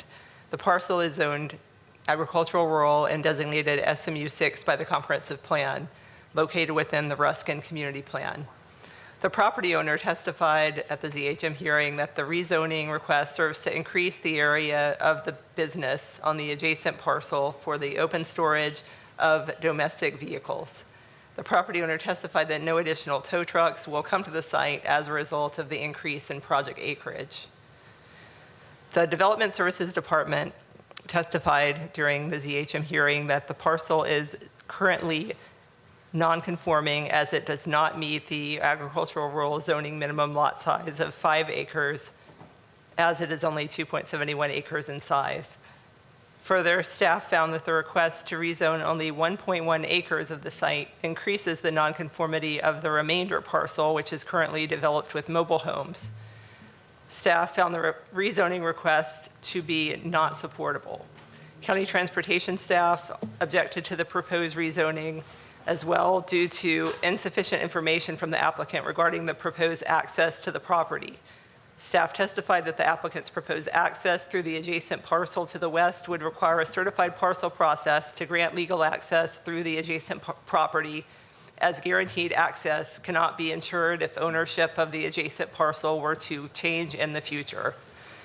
The acreage for the rezoning request, 1.1 acres, does not include the entire parcel, 2.71 acres, which the ZHM found results in making the remainder parcel that includes existing mobile homes more non-conforming and inconsistent with the Land Development Code.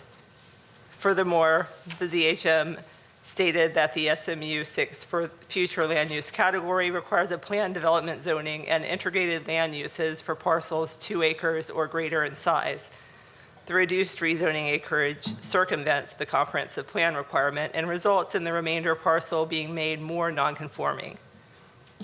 The ZHM finally stated that the proposed access through the property owner's adjacent parcel cannot be ensured as the 2 parcels are not combined and/or an easement has not been established to guarantee access if the adjacent property ownership were to change in the future. The zoning hearing master found this request to be inconsistent with the Land Development Code and the comprehensive plan and recommended denial. All right, thank you. Commissioner Owen?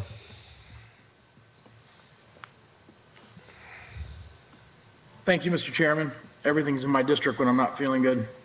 Mr. Gormley, the way that I look at this and what this does with that remaining parcel, this will become kind of a post-zoning nightmare for that remaining parcel. Would you agree? Because there's already so many non-conforming uses that I'm seeing here, and just listening to the applicant talk about rentals and people that need housing and places to park and towing, it seems like that really the best way to address this property would be one application in order to get rid of all these non-conforming uses. Could you elaborate a little bit on that? Yes, Commissioner. So I do agree that our non-support could be addressed through a holistic application that deals with the whole property. The existing parcel, part of which is being rezoned, we're identified that it is a legal non-conforming lot size. That lot size will be made more non-conforming by zoning part of it to CI. I'd also like to address one other comment that was made about the mobile homes that are on the piece that's being rezoned. If the request is to rezone it to CI today, if that were approved, and that site were to be redeveloped, those mobile homes on the CI portion would need to be removed. So the application does not account for retaining any mobile homes on the subject site. I think it would certainly exacerbate a legal non-conforming lot on the remainder site. And we do believe, and have spoken with the applicant, that there's an opportunity, we believe, to bring the site fully in and address those nonconformities in a way that, if it were approved, would not leave questions about the status of the land that was not included and the uses on the site. And that could be through maybe a remand? Would that be? Yes, sir. Mr. Pressman. can't see when you're at the podium, so let me know. Yes, sir.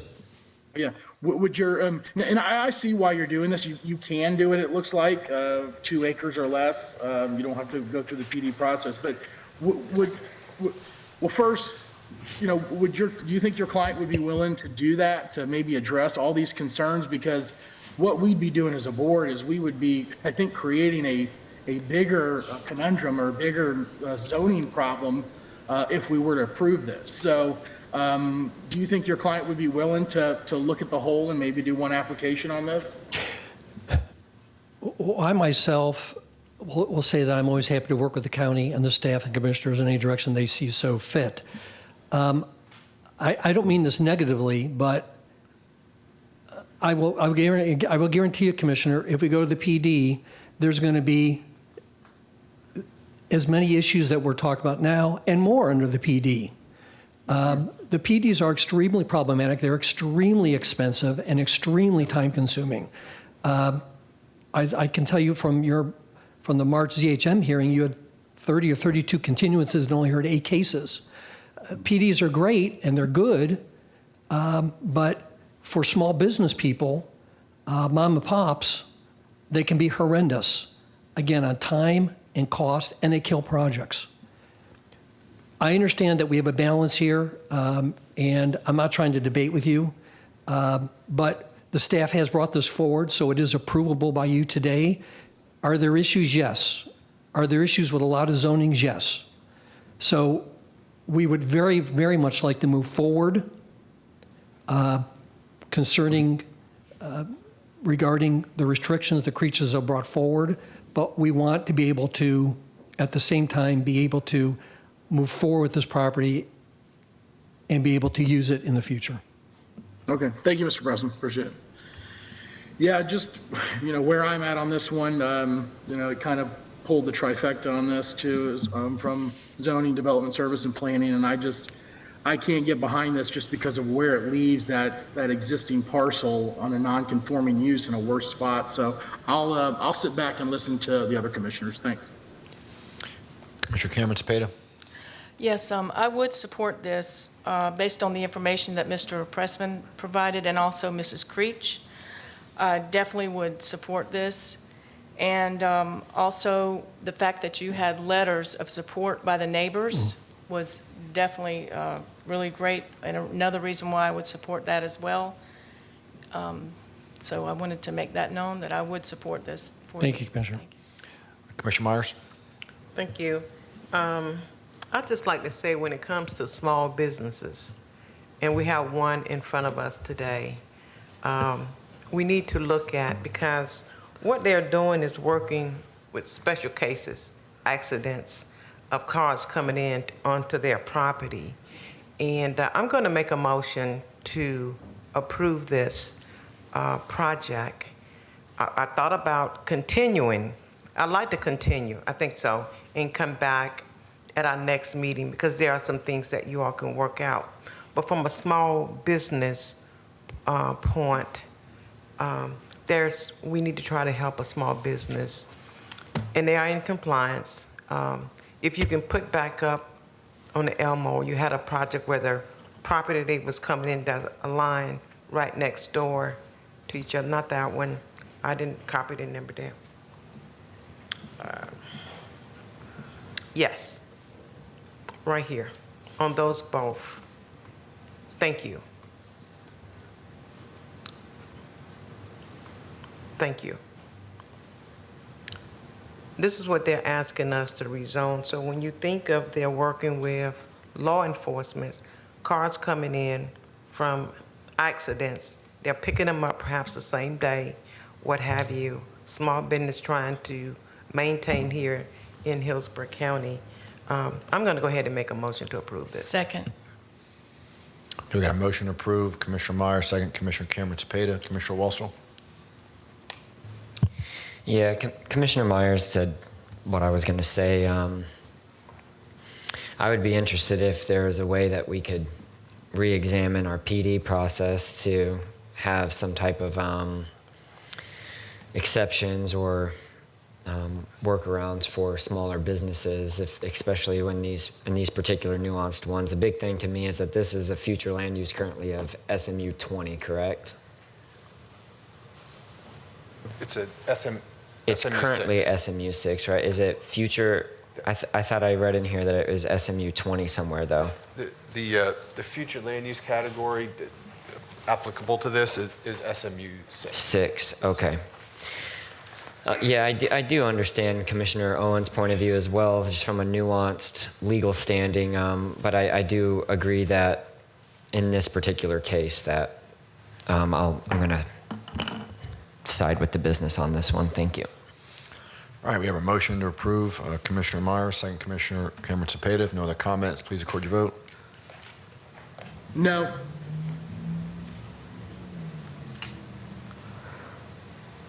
Motion carried 4-3. Commissioners Cohen, Cap, and Owen voted no. Thank you, Mr. Chairman. Thank you, Thank Commissioner. you. All right, next item.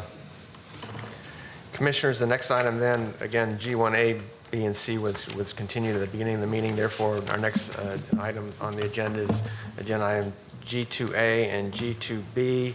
The related items, G2A is a standard rezoning for a 9.13 acre parcel on the corner of Montague and Waters Avenue in the Town and Country area.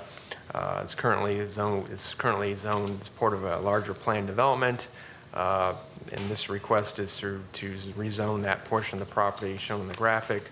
And here's a close-up of the area again, located at the corner of Montague and West Waters Avenue.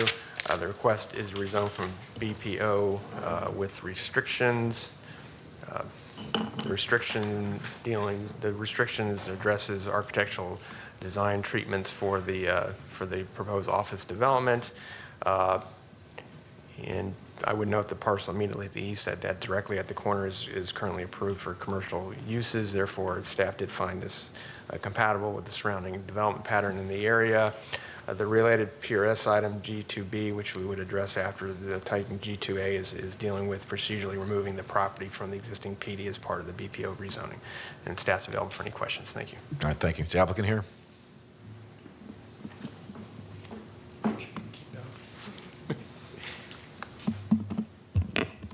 Good morning, Commissioners. Todd Pressman, 200 Second Avenue South, number 451 in St. Petersburg, Florida. If we could bring the PowerPoint up, please. So this is rezoning standard 23-0330. As Mr. Rady indicated, there's a companion PRS, which I'll discuss quickly. We're located in the roughly Town and Country area here. You can see a little closer, we're on Waters Avenue. This is as the property appraiser has the parcel currently on Montague and Waters, stretches from one street to the next. Planning Commission staff finds it consistent. Development Services Department also supports. The issue is rezoned from a PD to BPO uses. That is the purpose of the PRS. We're taking it out of the PD. That's the companion piece. Current PD allows 15 townhome units. There are a number of restrictions for residential type architectural characteristics. So here's the aerial with the site where the drop point is, and again on Waters and Montague. This is as the aerial, and unfortunately this is turned around, why I don't know, but the zone report notes to the east of the subject parcel directly adjacent is a vacant commercial lot, which is zoned from 870161. So that's a lot of intensity right next door. Future land use map shows it as R6, residential, suburban commercial, offices. This is the Swiftmont approved delineation wetland. You can see there's just a very minority area in the corner that is uplands. All the rest of it is wetlands untouched and would remain untouched. That's a highlight for the upland area and the wetlands area. Uplands only contain 32%. There's also a 50-foot easement running along the border, which is where just a couple residents are located.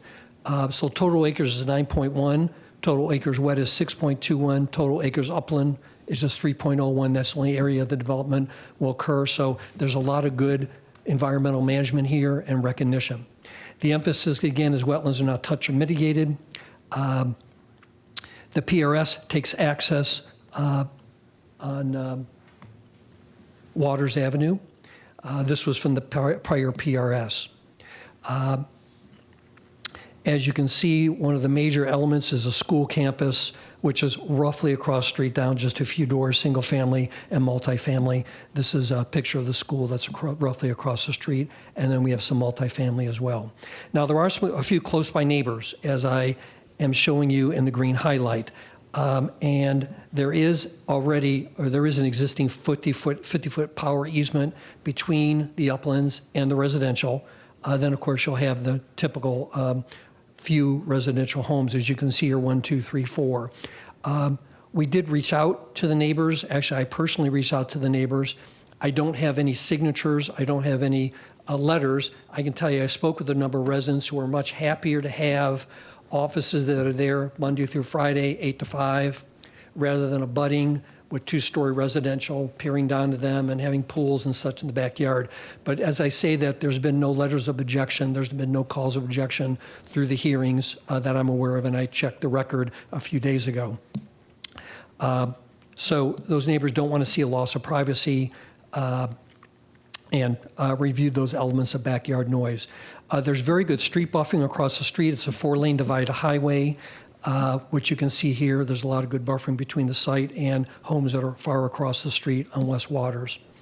Waters is busy at this point. At this point, noted it's 11,500 vehicles per day, so it's a very busy roadway.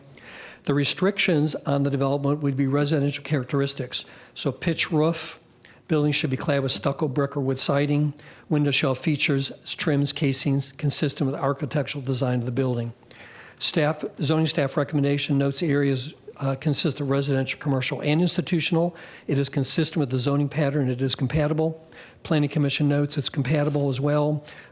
There's policies for complementary uses. It's a good transitional use. Also consistent with the Northwest Area Community Plan and Town and Country Community Plan. So with that, we appreciate your attention and we ask your consideration. Thank you. All right, thank you. Is there anyone here in support of this application? Anyone in opposition?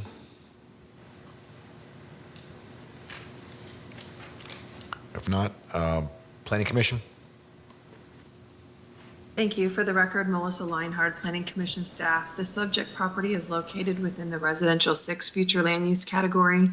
The site is in the urban service area and also located within the limits of the Northwest area and the Town and Country community plans. The proposed business professional office zoning is compatible with the development pattern in the area as required by future land use element policy 1.4. The area is mostly comprised of residential and public institutional uses. The proposed rezoning meets the intent of the residential 6 future land use category. The property is surrounded by the suburban mixed-use 6 future land use category to the north, northeast, and southeast. Natural preservation is located to the west and southwest. Public/quasi-public future land use category is also found to the southwest. The proposed development is compatible with the surrounding uses and does meet the intent of future land use element objective 16 and its accompanying policies related to compatibility, complementary uses, and the need to protect existing neighborhoods and those that will emerge in the future. The proposed rezoning is for business professional office use and serves as a transitional use for the area.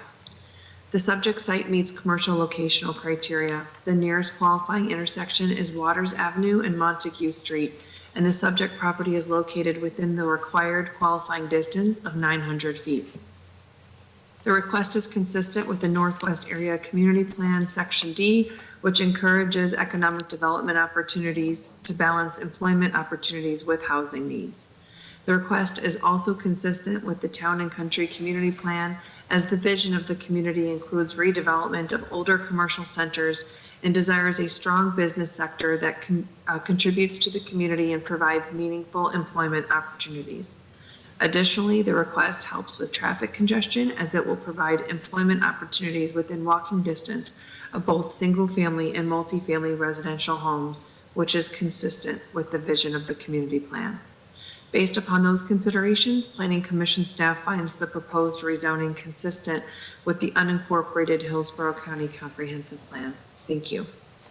Point of order. I'm just concerned because I know these are paired pieces and confusing, and I'm because we had someone who got up and mistakenly testified to another one, and I know this is the concern, these 2 paired pieces, so I'm not sure if they understood that they were able to speak. I believe Ms. Heinrich advised Ms. Berland that although she's not a party of record for the rezoning, she will be permitted to speak to the PRS in a moment when that hearing is held. Okay, I didn't know if there was some confusion there or what. Thank you. All right, thank you. Zoning hearing master? The zoning hearing master considered the applicant's request for a rezoning to the BPO-R zoning district. The property is 9.13 acres in size, currently zoned planned development, and designated residential 4 by the comprehensive plan. The existing plan development is approved for the development of 15 townhomes. The applicant has committed to restrictions to the BPO zoning district regarding architectural design features to ensure residential appearance to the buildings. The restrictions include restriction on requirement of a pitched roof, building cladding with stucco, brick, or wood siding, and also that windows shall have features such as trims or casings with the architectural design of the building. The rezoning for the development of an office land use on site is consistent with the development pattern in the area as well as the comprehensive plan, and the zoning hearing master found that the request is approvable. All right, thank you. We'll hold off and vote on G2A and G2B at the same time after we hear the PRS. Mr. Grady, do you need to make any comments on this, on the PRS? Again, just real quick, again, the PRS is item G2B, PRS 23-0589, and the purpose of this is concurrent with the BPO, is to show the area subject to the BPO rezoning being removed from the existing PD that the parcel is currently located in, and staff is recommending approval. All right, thank you. The applicant?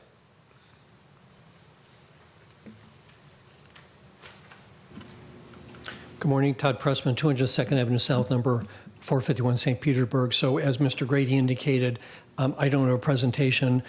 This PRS is strictly what I would refer to as a bureaucratic element to remove just the parcel from the parent PD, and then, if approved, the BPO zoning would then be in effect.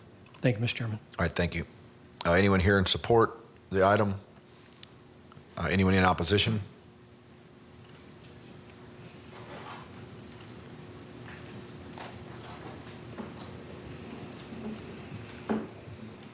Good morning. Good morning again, Commissioners, and thank you for your patience with me.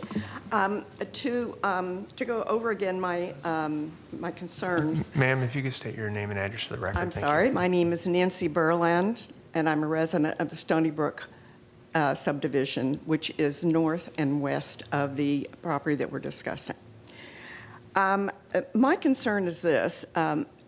All planned developments aside, what we're really dealing with here is an increase of traffic. I find it ironic that the fact that Waters is a busy artery was used as a reason for approving a commercial office space, but yet the whole problem with that is posed by the Hillsborough Academy of Math and Sciences with the students being dropped off in the morning and picked up in the afternoon, creating massive headaches with traffic there, backing up for almost a half mile each way at those 2 times of the day, to where there's only 1 lane that's open for other traffic. I find that this is a problem for any construction in that area that would increase the traffic.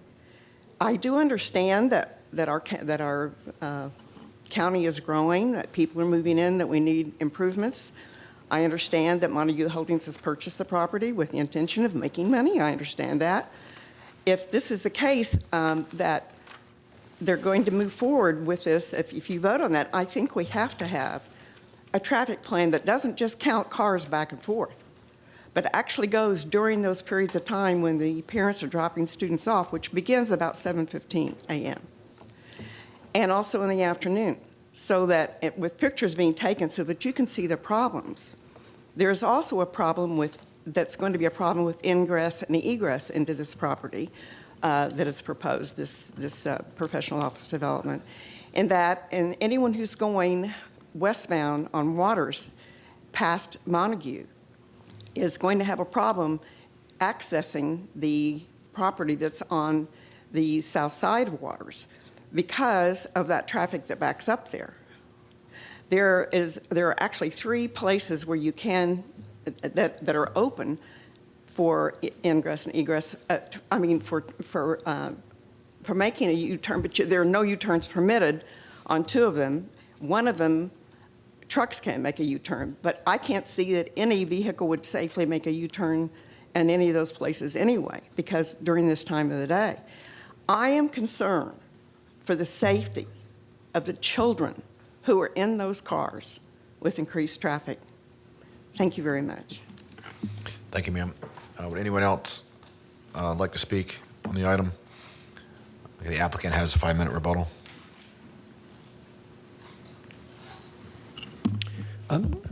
For the record, again, Todd Pressman, appreciate the comments from the citizen.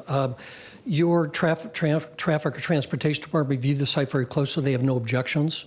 They review it like every other zoning. We sent out notices to the HOA and surrounding neighbors, and up till this moment, we've had no opposition or any concerns raised. So with the greatest respect to the young lady who spoke, the site's been reviewed for this, and I would also suggest as my own comment as a business professional office that those times of arrival and leaving would be scattered as people working remote and working different hours these days, so it would have a different type of AM, PM type of impact. So with that, we appreciate your consideration. Again, the comments from the citizen. Thank you. All right, thank you. Commissioner Wolstel? I see Commissioner Cohen flagged as, okay. I did see that the zoning hearing master and staff approved this, and specifically the zoning hearing master referenced policy objective 16 of the future land use element, which is the neighborhood protection elements of the future land use. I'm very familiar with this area, and I was trying to understand the arguments of it being a commercial transition. It's entirely surrounded by residential with a school at the center of all of these residential communities. It's currently zoned as residential, and for those reasons, I disagree with the zoning hearing master. I believe that it fails to meet policy 6.2, which has an objective of gradual transitions of intensities to be managed through the use of professional site planning. And with no site plan to control and ensure this compatibility, I believe that this application fails to meet the objections of 16.2 and poses a risk of introducing potentially incompatible elements to the neighborhood that is goal of this entire objective is to protect. So I will not be supporting this application. All right, thank you. Commissioner Cohen?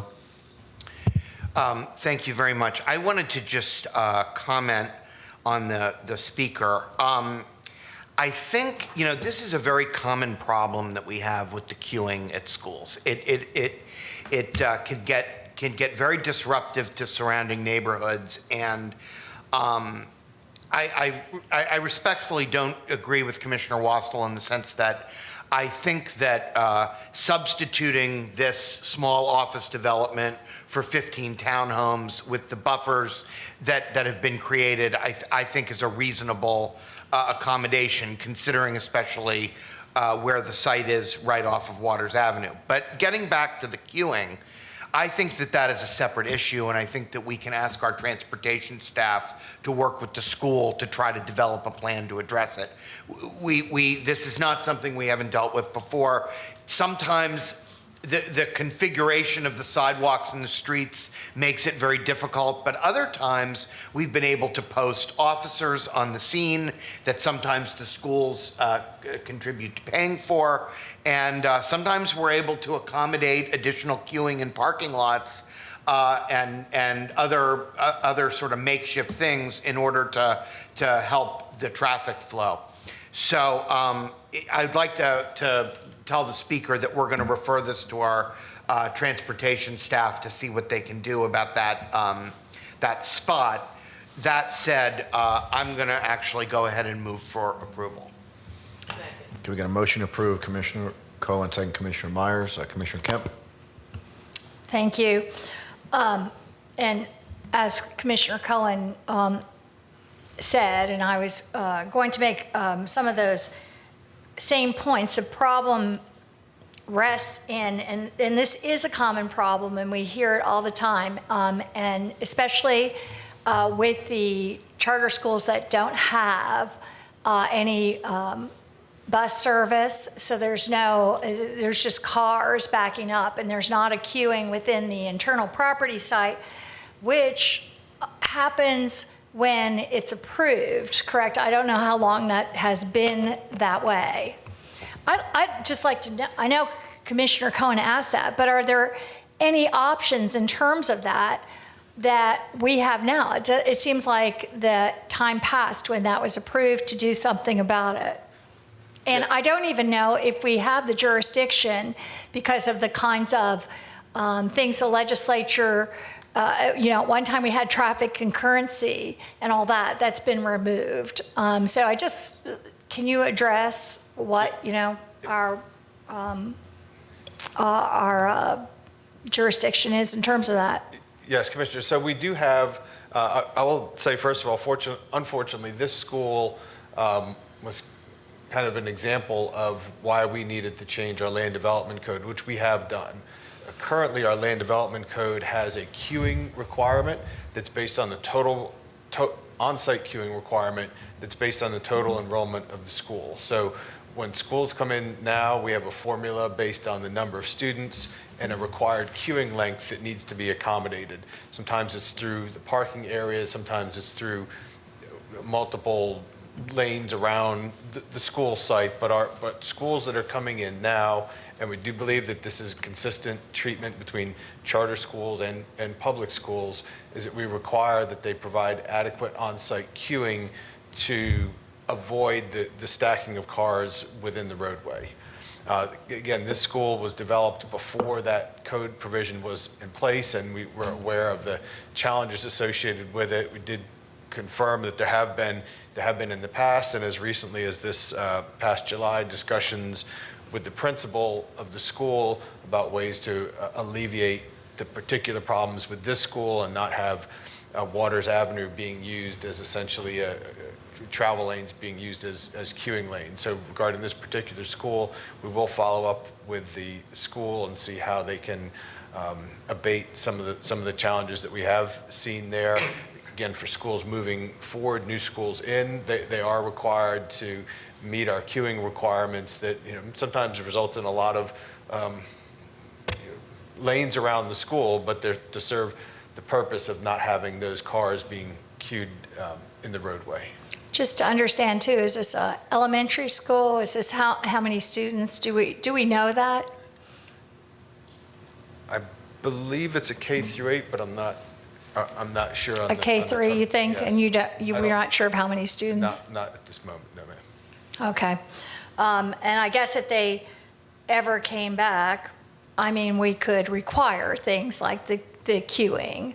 But as long as, we're just reliant on their, doing something about this. Well, we will work with the schools. The issues of, I have seen it, cars lining up on the travel lanes is something that's it's not appropriate.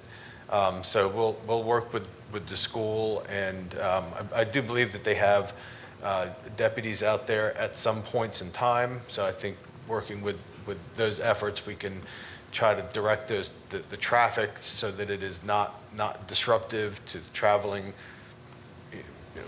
And I do appreciate the information about the future, that we have this queuing protocol now that's a requirement of that. But I hope that, I know that this isn't the only area where that's a really serious problem, and definitely can put everyone at risk, and just provide a lot of misery if we only had a better system. So I hope that the school is more cooperative.